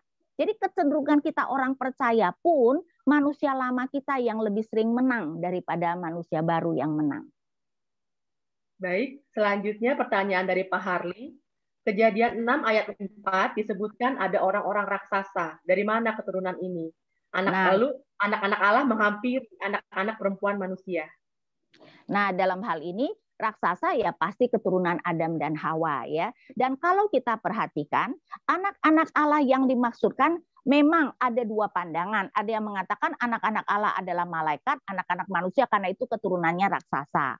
Tapi saya tidak setuju dengan pandangan itu karena Tuhan Yesus mengatakan malaikat tidak kawin mengawini, ya. Apalagi berarti benar-benar di luar konteks. Yang lebih tepat pandangan yang saya setuju, anak-anak Allah yang dimaksudkan adalah keturunan Set, anak-anak perempuan manusia adalah keturunan Adam. Harusnya kedua keturunan itu tidak boleh bercampur. Ingat, Tuhan sudah mengatakan permusuhan aku akan adakan. Tapi sekarang mereka bersatu, karena itu yang terjadi adalah bumi penuh dengan kejahatan, ya. Dan raksasa-raksasa sebenarnya bukan hasil pernikahan itu, karena kalau saya bacakan ya di ayat 4, Kejadian 6 ayat 4, pada waktu itu orang-orang raksasa ada di bumi, dan juga pada waktu sesudahnya ketika anak-anak Allah menghampiri anak-anak perempuan manusia. Berarti sebelum anak-anak Allah menghampiri anak-anak perempuan manusia sudah ada raksasa-raksasa. Siapa mereka? Raksasa dalam Alkitab bukan yang 30 meter, bukan. Maksudnya seperti Goliat 2,5 meter, ya. Cuman maksudnya adalah mereka tinggi-tinggi besar.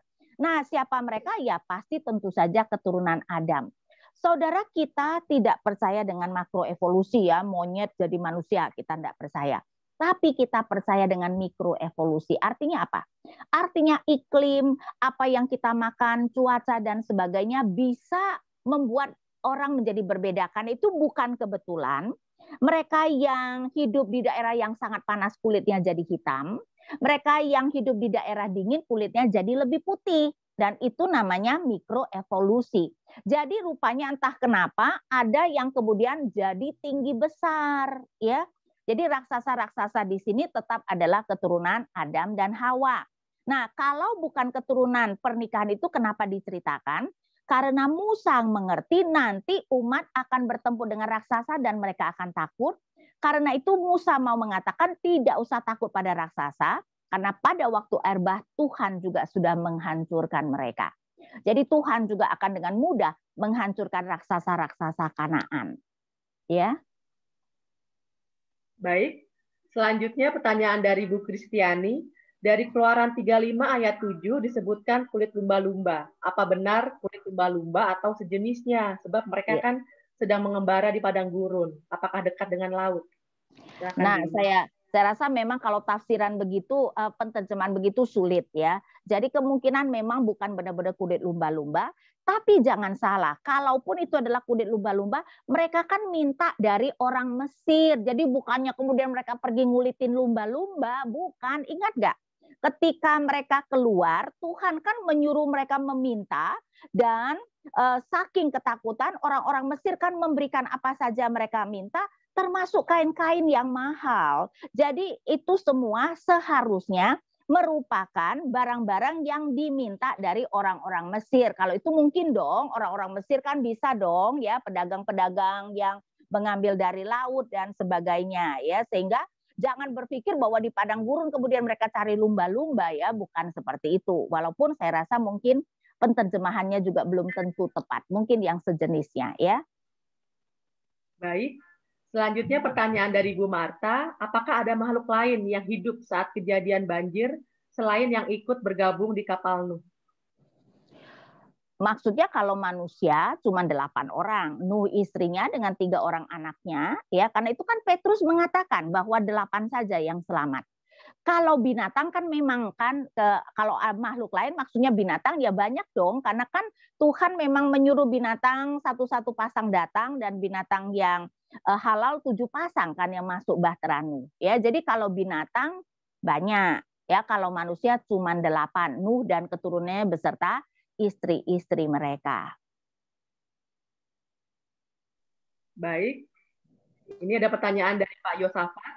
Bagaimana masa depan Israel sebagai bangsa? Perjanjian baru menunjukkan bahwa Israel atau keturunan Abraham adalah rohani. Apakah Israel sebagai bangsa akan memainkan peran tersendiri pada sejarah selanjutnya atau pada akhirnya sama seperti bangsa lain? Karena pengertian Israel rohani dalam PB tersebut.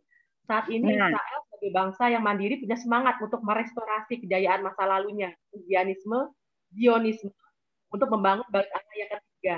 Serta dalam politik internasional saat ini juga punya cukup pengaruh. Nah, dalam hal ini Israel sebagai bangsa bukan lagi umat Allah. Ya, kita tahu bahwa di dalam Roma 11 Paulus kemudian mengatakan mereka karena tidak percaya kepada Tuhan Yesus menjadi cabang-cabang yang dipatahkan. Jadi hanya orang Israel yang percaya kepada Yesus adalah bagian dari umat Allah. Jika mereka adalah orang Israel yang tidak percaya kepada Tuhan Yesus, mereka bukan umat Allah. Karena itu dalam arti itu disamakan dengan bangsa-bangsa lain. Tapi ya, Paulus juga mengatakan Tuhan tidak pernah salah pilih, sehingga saya sih melihat bahwa di antara bangsa-bangsa lain yang bukan umat Allah, tentu saja mereka lebih spesial. Dan memang itu tergantung bagaimana menafsirkan. Tetapi saya setuju bahwa Roma mengatakan bahwa nanti pada akhirnya Tuhan akan membuat banyak dari mereka bertobat. Jadi kalau ada spesialnya di antara bangsa-bangsa, saya setuju. Tapi yang paling spesial adalah gereja yang adalah umat Allah, dan gereja itu terdiri dari orang-orang PL plus orang-orang PB ya, dan orang-orang PB termasuk orang Israel kalau mereka percaya kepada Kristus. Jadi mereka yang sudah tidak percaya kepada Kristus bukan lagi umat Allah.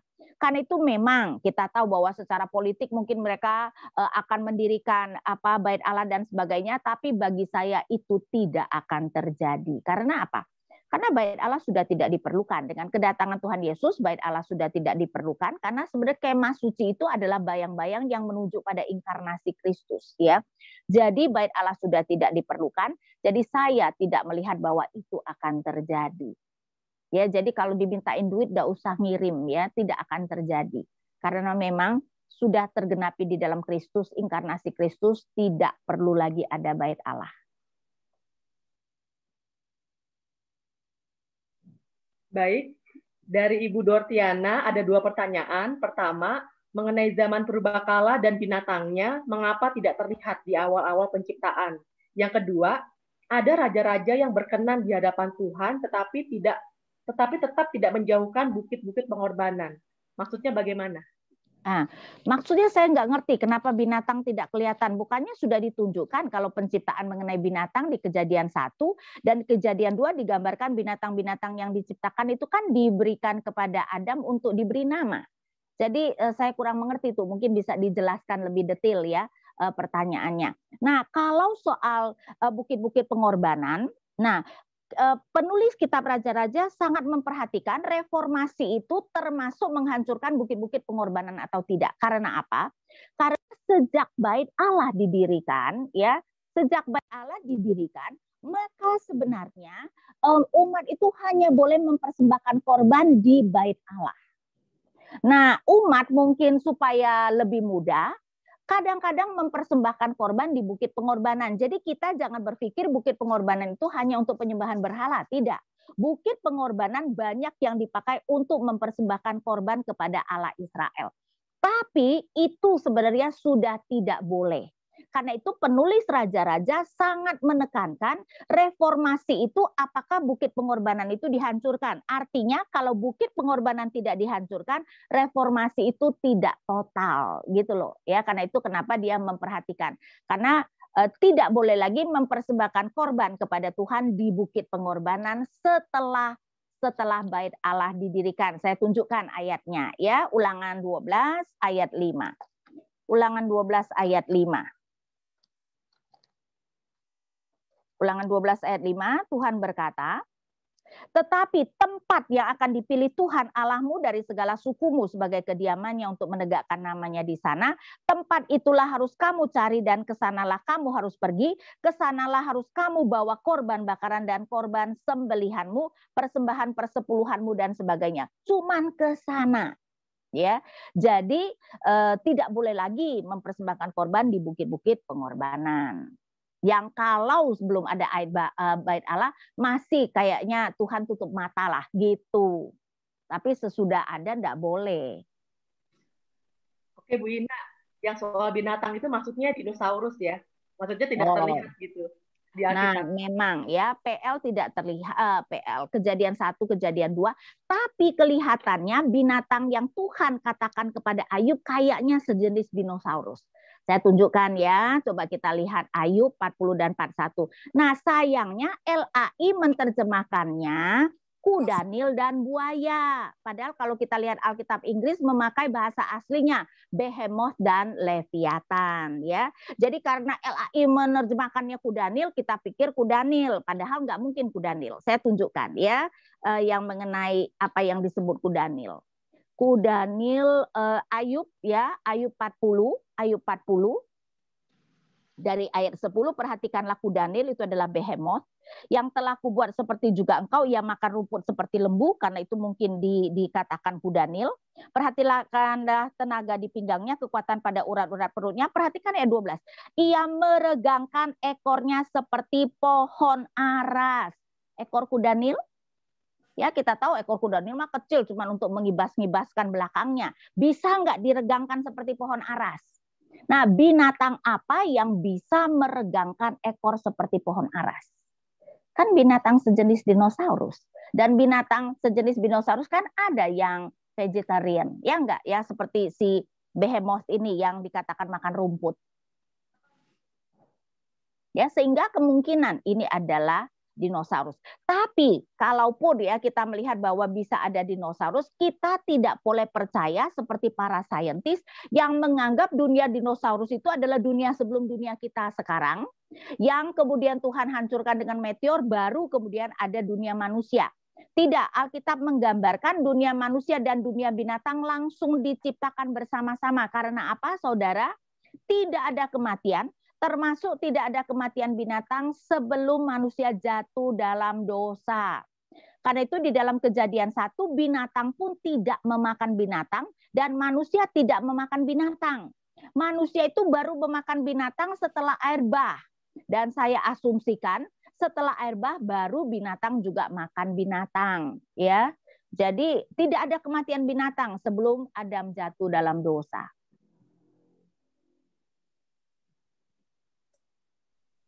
Baik, pertanyaan selanjutnya dari Pak Priyantoko. Saat membangun kemah Allah di padang gurun digunakan juga kayu penaga. Apakah kayu tersebut dibawa dari Mesir atau ada di sekitar padang gurun, atau apakah ada arti lain? Harusnya mungkin semuanya diminta dari Mesir deh. Ya, kita tidak diberitahukan ya. Dan juga kan diperlukannya mungkin tidak terlalu banyak. Kalau nanti Bait Allah Salomo kan diimpor dari Libanon tuh. Ya, kalau kemah suci harusnya semuanya diminta, atau saya nggak tahu deh apakah di padang gurun yang bisa kita tidak diberitahukan, jadi kita tidak tahu. Saya sih akan mengasumsikan seharusnya mungkin minta dari orang Mesir ya, atau ya kalau tidak berarti ada di padang gurun. Ini berarti untuk kemah suci toh, bukan untuk Bait Allah kan ya. Kalau Bait Allah kayu-kayunya itu si Salomo import dari Libanon. Baik, kemudian ada pertanyaan dari Pak Dian Sitohang.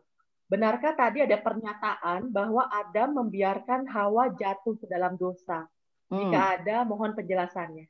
Betul, karena ketika perempuan itu makan, si Adam ada di sebelah dia, kan berarti Adam dengan sengaja membiarkan. Saya bacakan Kejadian 3 ayat 6. Perempuan itu melihat bahwa buah pohon itu baik untuk dimakan dan sedap kelihatannya. Lagi pula pohon itu menarik hati karena memberi pengertian.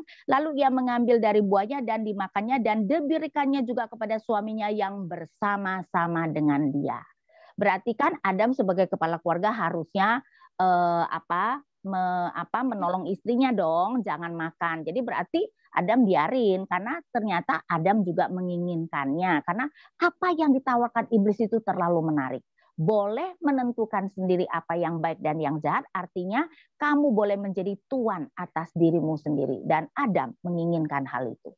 Karena itu dia biarin si Hawa makan, dan karena dia juga mau makan kan. Baik, selanjutnya pertanyaan dari Ibu Dewi.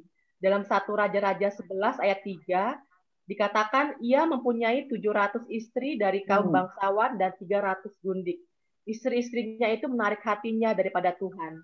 Pertanyaannya, kenapa Tuhan membiarkan hal itu? Kalau soal Tuhan membiarkan, ya Tuhan selalu membiarkan kita manusia jatuh dalam dosa ya. Daud juga Tuhan biarkan dengan Batseba dan sebagainya.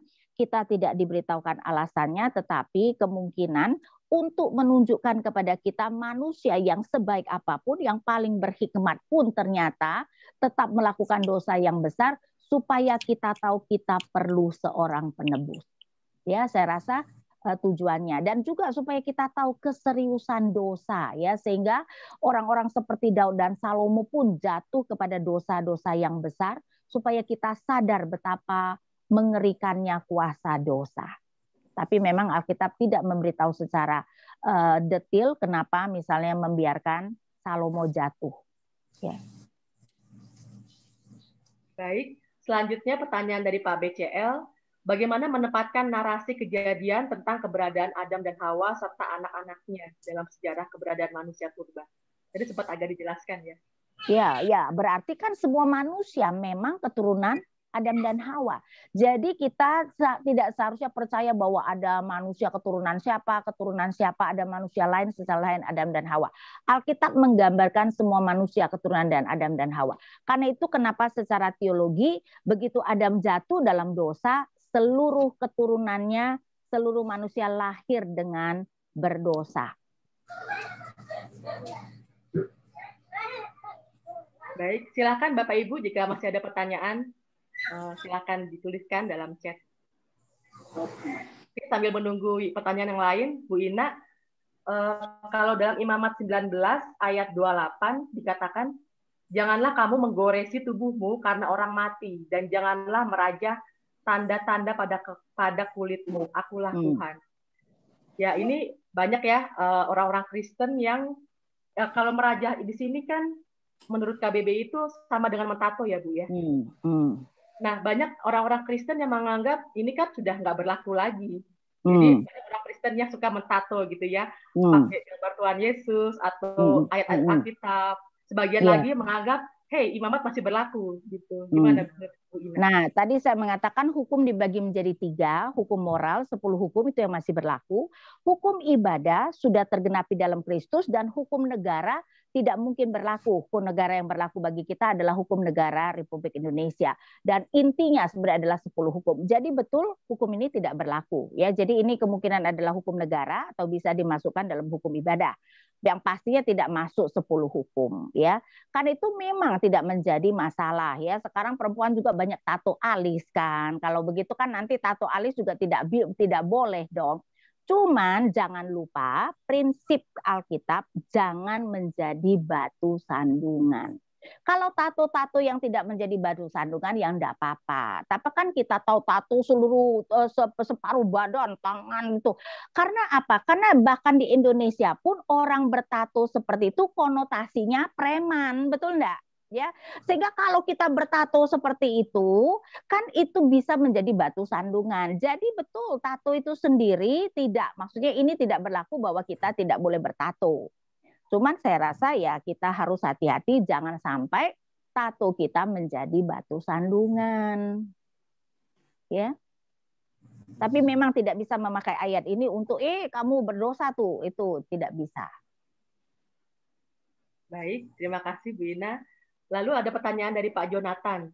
Dalam kemahatauan Tuhan, pasti Tuhan tahu bahwa manusia yang Dia ciptakan akan jatuh dalam dosa. Mengapa Tuhan tetap menciptakan manusia?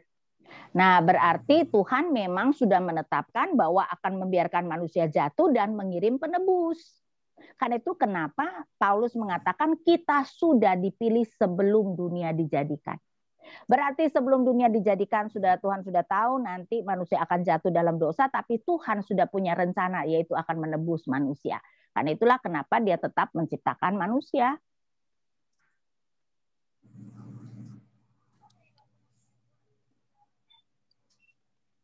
Baik, Bapak Ibu, apakah masih ada yang mau mengajukan pertanyaan? Silakan. Atau jika tidak melalui chat, bisa juga bicara langsung. Silakan, Bapak Ibu.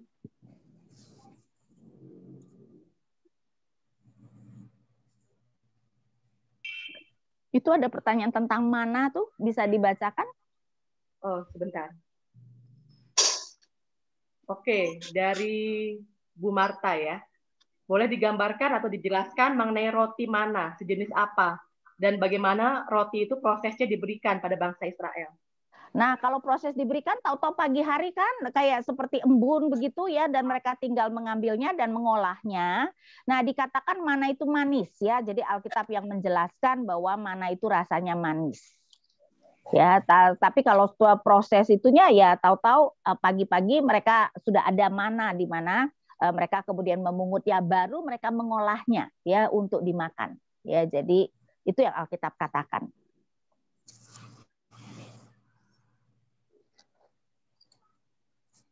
Baik, dipersilahkan kepada Bapak Ibu yang lain. Apakah masih ada pertanyaan? Untuk Ibu Belva, mungkin Pak Adi, Pak Luki mau nanya, silakan Pak Luki. Silakan Pak Luki. Bu Ina, saya mau tanya, menurut pemahaman kita kan manusia ini, kita ini semua keturunan dari awalnya sepasang suami istri ya. Iya. Adam dan Hawa. Tapi ada juga saya pernah tukar pikiran sama seorang hamba Tuhan sebetulnya di gereja Bethel. Tapi dia punya pandangan secara pribadi dia ya. Itu dia bilang kaum Berea. Dia berkeyakinan bahwa selain Adam dan Hawa, ada juga manusia lain. Mana buktinya kata dia? Dia tunjukin di Kejadian waktu Kain membunuh Habil. Kain yang membunuh kan, kemudian yang mengumpat karena Tuhan bertanya mana adikmu, tapi kemudian ada ayat mengatakan dia takut menampakkan diri, takut dibunuh oleh manusia. Nah, jadi seolah itu kan baru Kain dan Habil baru dua hasil perkawinan, itu yang tetapi salah, keluar Pak. Manusia, orang lain berarti saudaranya kan apa? Saudaranya, bukan cuma Kain dan Habel. Alkitab tidak selalu menceritakan semuanya. Dan tadi saya juga sudah memberikan Kejadian 5 ayat 4. Umur Adam setelah memperanakan 800 tahun dan ia memperanakan anak-anak lelaki dan perempuan. Jadi anak Adam dan Hawa tuh banyak, bukan cuma Kain, Habel dan kemudian Set. Cuman Alkitab tidak selalu menceritakan semuanya. Ya. Oh ya, mengenai mana tadi saya tunjukkan ayatnya ya, Keluaran 16 ayat 31. Umat Israel menyebutnya namanya mana, warnanya putih seperti ketumbar dan rasanya seperti kue madu. Karena itu saya katakan kenapa manis tuh. Ya, jadi tadi kalau nggak salah Ibu yang bertanya ya, Keluaran 16 ayat 31 tuh kalau mau tahu mana itu seperti apa. Oke, masih ada pertanyaan?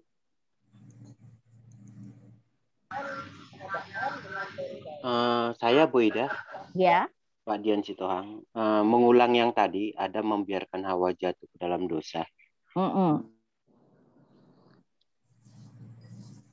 Bersama-sama itu berarti yang Ibu katakan tadi, Adam itu ada di saat ular menggoda. Ya, iya. Ular menggoda dan ketika si perempuan mengambil buah tersebut kan. Berarti selama proses ular berkomunikasi dengan Hawa, Adam sama sekali tidak ada untuk mengingatkan Hawa sendiri atau malah kelihatannya Pak, kelihatannya. Dan mungkin kita perlu bertanya kenapa? Ya berarti karena dia begitu menginginkan apa yang ditawarkan, dan memang apa yang ditawarkan sangat menarik kan. Kamu tidak usah lagi taat kepada Tuhan, kamu boleh menjadi tuan atas dirimu sendiri. Kira-kira menarik nggak Pak tawaran yang diberikan oleh iblis? Bukan. Kalau saya tadi bertanya ini Bu, karena sejauh saya memahami, Adam itu hanya diberikan. Jadi dia tidak mengetahui. Saya memahaminya itu seperti itu. Makanya di saat awal Ibu pembicaraan, saya jadi merasa terganggu. Adam membiarkan Hawa jatuh ke dalam dosa. Pengertian saya selama ini, ular yang berkata mendekati Hawa, Hawa mengikuti dengan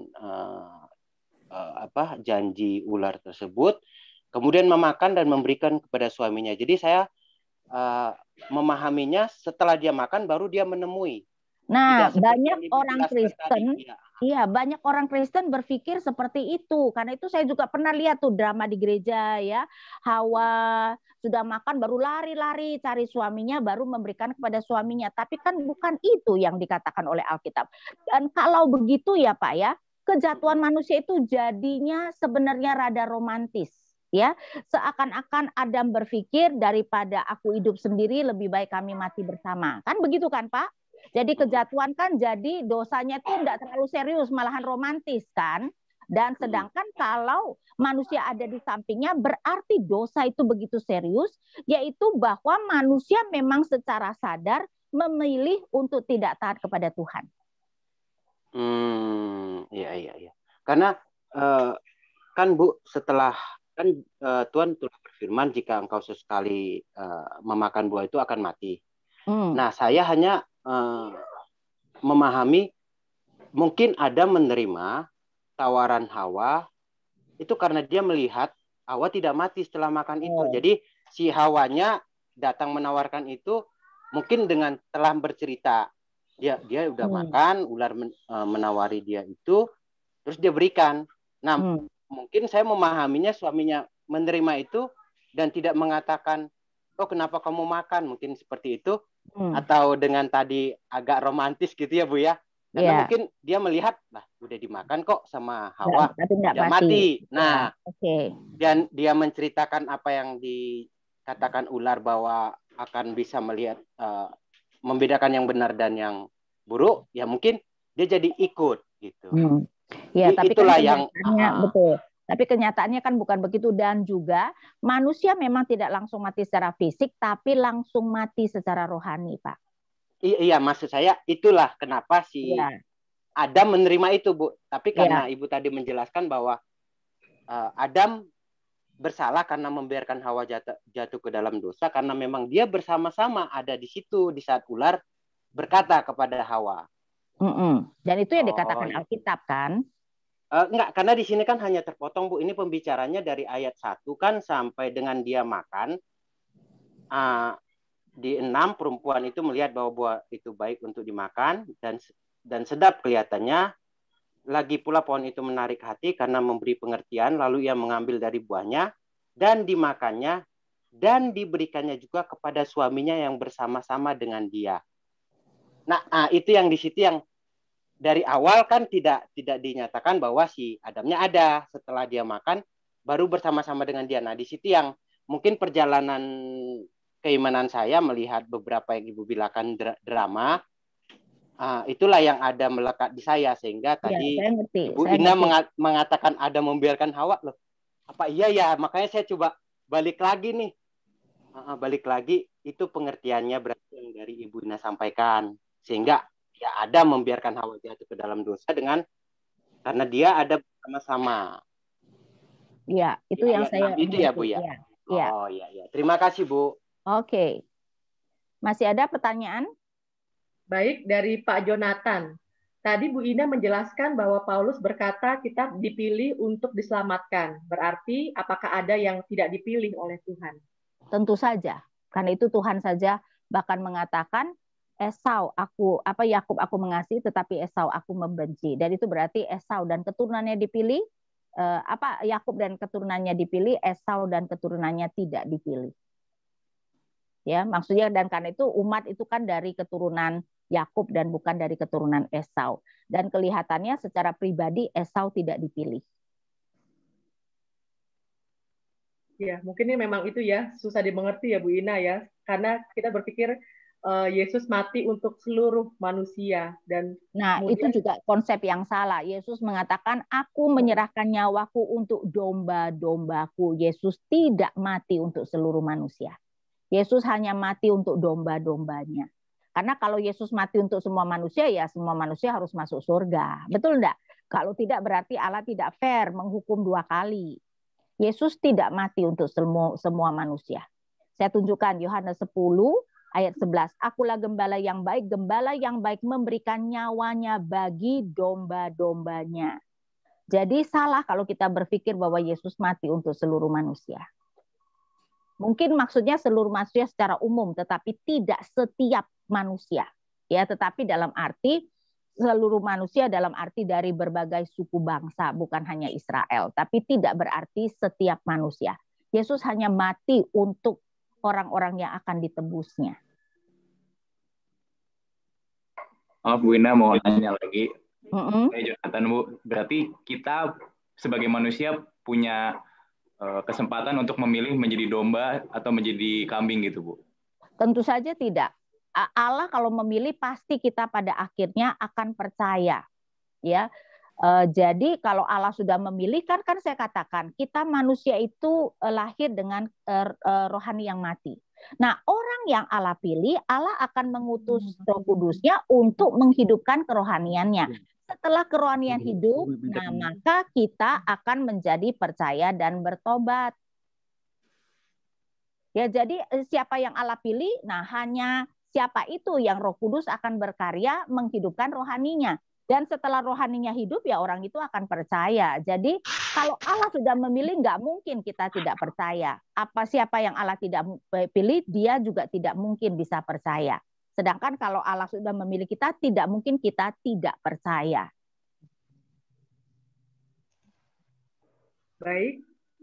Bu Ina, Selanjutnya ada pertanyaan dari Bu Kristiani soal perjanjian zaman Musa. Yang terakhir itu ada di mana ya, Bu? Apa? Soal tabut perjanjian yang zaman Musa itu terakhir di mana? Kelihatannya hilang karena setelah Bait Allah dihancurkan, kita tidak pernah lagi diceritakan tentang tabut, kan itu para ahli setuju bahwa tabut sudah hilang. Nah, kalau saya menafsirkan kan di Yeskiel mendapat penglihatan kemuliaan Tuhan meninggalkan baitnya, dan saya rasa pada saat itu Tuhan sekalian membawa tabutnya. Karena kan dia tidak lagi bertahta di bumi, buat apa tabut itu ada di bumi kan? Ya, jadi yang pasti tabut sudah tidak ada, sudah hilang. Baik, Bapak Ibu, apakah masih ada yang mau mengajukan pertanyaan? Oh ya, ini ada Pak Harli ya.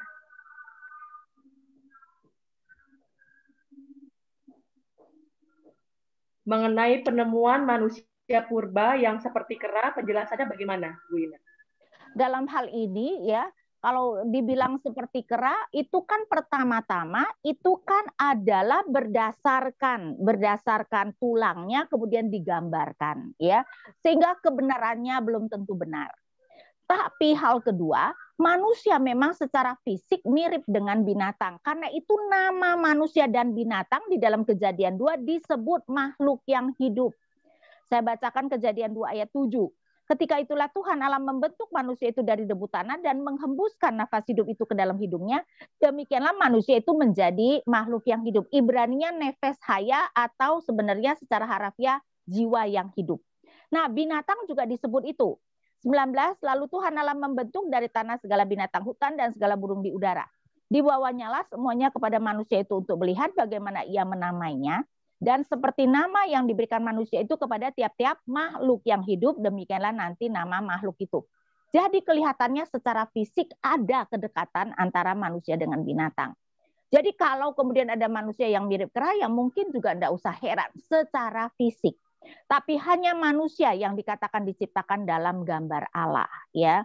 Jadi kalau ada kemiripan secara fisik, menurut saya itu pun nggak usah terlalu diherankan. Dan pada dasarnya sebenarnya manusia dengan kera kan memang banyak kemiripannya kan. Ya, jadi itu tidak usah heran.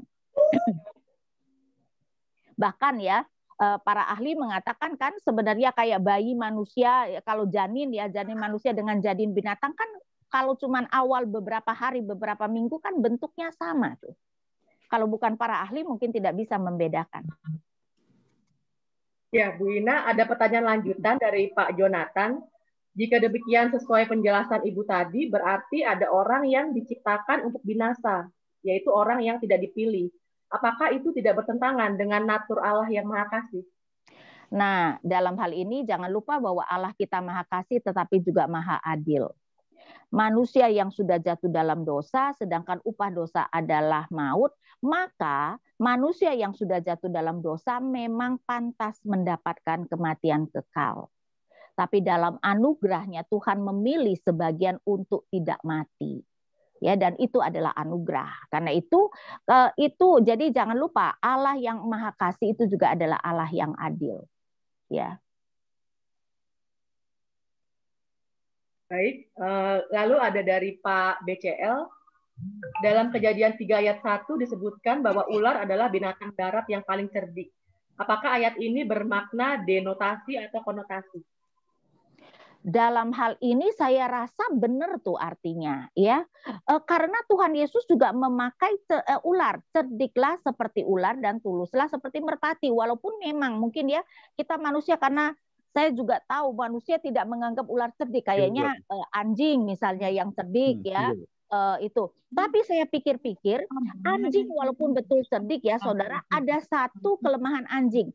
Anjing itu ketahuan banget kalau dia merasa bersalah ya. Anjing itu kalau bersalah dia langsung tunduk, atau pokoknya dia menunjukkan ciri-ciri kalau dia tahu dia bersalah. Jadi kurang bisa apa yang kita sebut poker face misalnya, kurang bisa wajahnya itu tetap tenang walaupun marah, walaupun apa, dan itu kan dia gambarkan berhikmat. Jadi dalam hal itu anjing kurang cerdik dalam hal itu ya, dan kelihatannya Tuhan mau mengatakan ular adalah paling cerdik, karena Tuhan Yesus juga mengatakan kepada kita cerdiklah seperti ular, tapi harus ditambahkan tuluslah seperti merpati.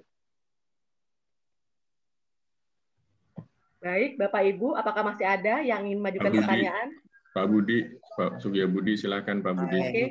Mau tanya, mau tanya mengenai Keluaran 32 ayat 11, di mana waktu itu Tuhan akan murka karena bangsa Israel menyembah patung tuangan emas itu ya. Lembu emas ya. Terus Musa melunakkan hati Tuhan. Musa melunakkan hati Tuhan, yang Keluaran 32 ayat 11. Halo? Iya. Kemudian akhirnya pada ayat 14, menyesallah Tuhan. Pertanyaan saya adalah, memang Tuhan bisa dilunakkan hatinya oleh manusia? Dalam hal ini ya Pak ya, kalau Tuhan sudah menetapkan sesuatu, tidak mungkin orang bisa merubah, tapi sering sekali Tuhan itu ketika mengatakan sesuatu itu sebagai ujian. Nah, saya lebih setuju Tuhan tuh mau menguji Musa, karena kan Tuhan dengan sengaja mengatakan aku hancurkan keturunan Abraham, aku bangkitkan keturunanmu. Jadi Tuhan tuh sebenarnya mau menguji Musa, apakah Musa akan hanya memikirkan diri sendiri atau dia memikirkan umat Tuhan. Karena itu ketika Musa memikirkan umat Tuhan, Tuhan senang. Karena itu ketika bahkan di sini Musa menyuruh dia menyesal tuh di akhir ayat 12. Berbaliklah dari murkamu yang bernyala-nyala itu dan menyesallah karena malapetaka yang hendak kau datangkan kepada umatmu. Hebat ya, Musa menyuruh Tuhan menyesal. Yang lebih hebat lagi kan tadi ayat 14. Dan menyesallah Tuhan karena malapetaka yang dirancangkan atas umatnya. Jadi dari awal berarti Tuhan tidak bertujuan untuk menghancurkan umat Tuhan. Karena apa? Karena dia sudah bersumpah kan. Ya, jadi nggak mungkin Tuhan habiskan Israel. Jadi kita harus melihat ini adalah ujian terhadap Musa, dan ketika Musa lulus ujian, Tuhan dengan senang hati menyesal. Ya, dan tentu saja menyesal juga adalah bahasa antropopatism, artinya memberikan aspek emosi manusia kepada Tuhan. Karena kan kita tidak bisa benar-benar mengerti emosi Tuhan. Jadi kata menyesal itu jangan kita konotasikan Tuhan itu menyesal dalam arti wah aku tahu dia tidak tahu loh begitu makanya aku menyesal, bukan seperti itu ya.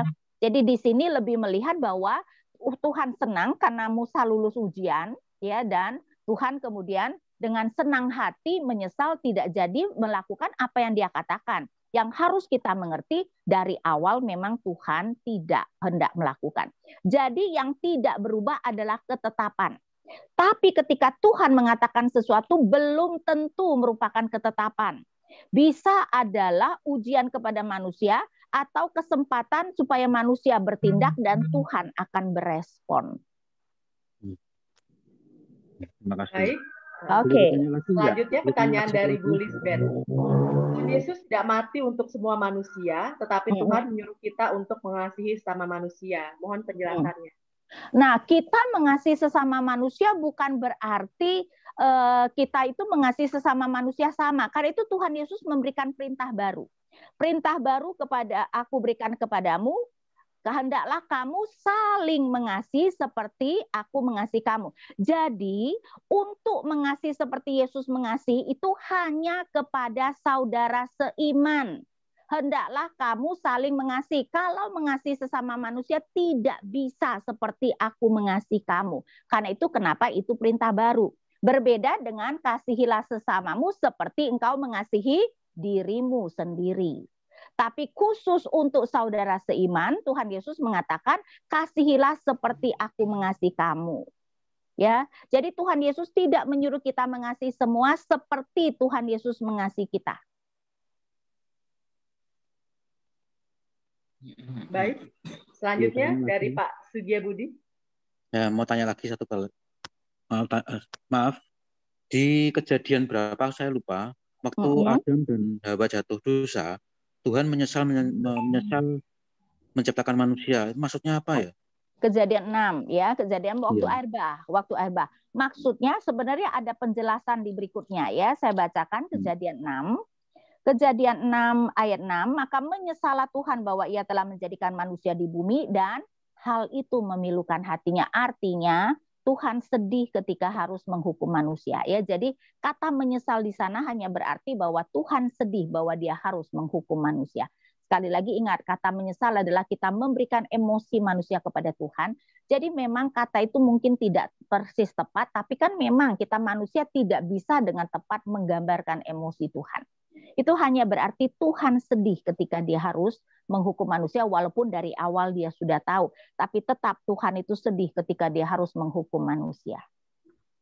Terima kasih, Bu. Oke. Bapak Ibu, apakah masih ada pertanyaan? Bu Ina, pertanyaan terakhir mungkin Bu ya. Ini untuk menegaskan aja Bu, ada pandangan satu hamba Tuhan itu ya, bilang bahwa Adam itu sebenarnya bukan singular tapi plural gitu.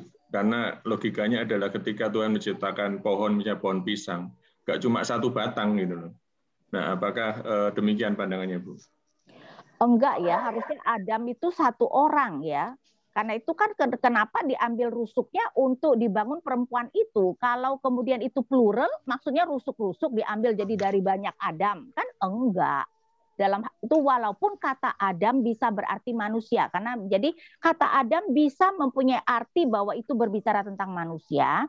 Karena memang Adam adalah nenek moyang dari semua manusia.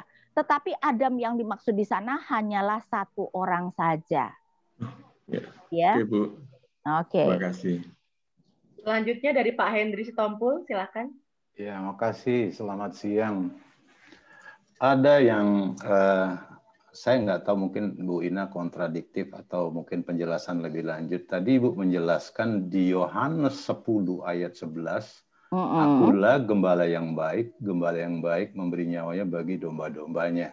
Kalau kita masuk ke dalam di Roma 3 ayat 12, semua orang telah menyeleweng, mereka tidak berguna, tidak ada yang berbuat sekalipun. Artinya ini berdosa. Nah, tadi dibilang Tuhan akan mengorbankan untuk dombanya. Nah, sementara di 3:12 ini tidak ada satu manusia yang tidak berdosa. Nah, itu mungkin gimana penjelasan Bu? Makasih. Betul. Karena itu setelah kemudian Roh Kudus menghidupkan, baru orang itu bisa tidak berdosa, Pak. Jadi memang kita lahir dengan semua berdosa. Tidak ada seorang pun yang mencari Allah, tidak ada seorang pun yang tidak yang bisa berbuat baik.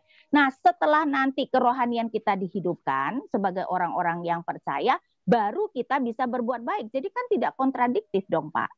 Apakah Sedangkan itu? Nanti kerohanian kita itu dihidupkan hanya orang-orang yang ditebus oleh Tuhan Yesus. Jadi itu yang dipilih maksudnya orang-orang Bu ya, nantinya akan ke surga. Oh. Betul. Oke, ini menarik karena ini menyangkut hidup kita ya Bu, ya bagaimana kita menuju kekekalan. Terima kasih. Betul, betul.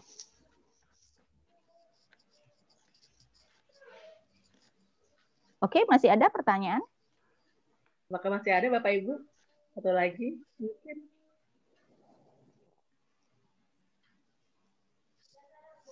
Oke, bila sudah tidak ada, kita akhiri. Kami mengucapkan terima kasih banyak untuk Bu Inawati Teji yang sudah membantu kita dalam memaparkan materi. Dan nanti slide materinya akan kita share via WA Group ya Bapak Ibu. Dan kami juga berharap Bapak Ibu bisa kembali hadir jika nanti kami akan mengadakan eksposisi Alkitab kembali. Baik, saya minta Pak Nugraha Budi bisa untuk menutup kita dalam doa. Ya, foto dulu, Mbak. Oh iya. Foto dulu sebelum doa. Oke. Buat dokumentasi nanti habis doa biasanya tuh, keluar tuh. Oke deh, kita foto dulu. Bapak Iya, Ibu sebentar silakan ya. dibuka ya kameranya. Jangan chat dulu ya Bapak Ibu, jangan chat dulu. Nanti muncul lagi. Terima kasihnya sekali aja udah. Nggak difoto nanti. Oke, jangan chat dulu ya. Oke, tolong buka kamera. Ini ada 3 halaman. 1, 2, 3. Sebentar, saya save dulu. Habis bagus. Halaman 2 ya. Sebentar. 1, 2, 3. Kecuali di onsite. Kalau diselenggarakan di gereja ada rekaman. Halaman 3. Satu lagi. 1, 2, 3. Terima kasih Bapak Ibu. Mbak Novi silakan. Ya, silakan Pak Nugraha Budi tutup dalam doa. Ya, baik Bapak Ibu. Karena waktu juga yang memisahkan kita, jadi mohon maaf untuk yang tidak terlayani pertanyaannya. Boleh mengikuti next-nya ya. Memang kalau membicarakan Alkitab, apalagi Perjanjian Lama, itu pasti nggak habis-habis. Baik, terima kasih Bu Ina dan terima kasih Bapak Ibu untuk partisipasinya. Mari kita mengucap syukur kepada Tuhan. Bapa Surgawi, kami bersyukur kepadamu, pada kami ada firman-Mu, untuk kami gali, untuk kami renungkan, dan yang terutama untuk kami hidupi, kami jalankan, kami praktekkan, karena itulah damai sejahtera kami yang Kau sediakan. Kami pada hari ini bersyukur untuk pertolongan Tuhan. Kami boleh dibukakan banyak hal, apa yang menjadi pertanyaan dan ganjalan di hati kami. Melalui Ibu Ina, Tuhan sudah memberikan jawaban. Tuhan yang akan terus memberkati Ibu Ina di dalam pelayanannya, sebagai dosen dan juga sebagai peran yang Tuhan. Kami juga terus mendoakan bangsa dan negara kami di dalam proses vaksinasi ini kiranya boleh lancar dan sesuai dengan apa yang direncanakan. Kami juga berdoa untuk rekan-rekan kami yang saat ini tertimpa banjir. Tuhan tetap berikan semangat dan kami semua boleh menolong, mendukung satu dengan yang lainnya.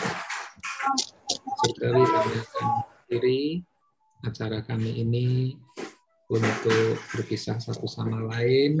Kiranya Tuhan yang menyertai apapun yang kami lakukan selepas ini, semuanya boleh memperkenalkan hati Tuhan, menjadi berkat bagi kami dan sesama kami. Kami bersyukur mempunyai Allah yang setia, Bapa yang baik seperti Engkau, yang tidak pernah membiarkan dan meninggalkan kami sendirian, yang tahu apa yang kami butuhkan dan seringnya memberi kami jauh lebih dari apa yang bisa kami lakukan dan pikirkan. Inilah doa syukur kami, dalam nama Tuhan Yesus kami berdoa. Amin.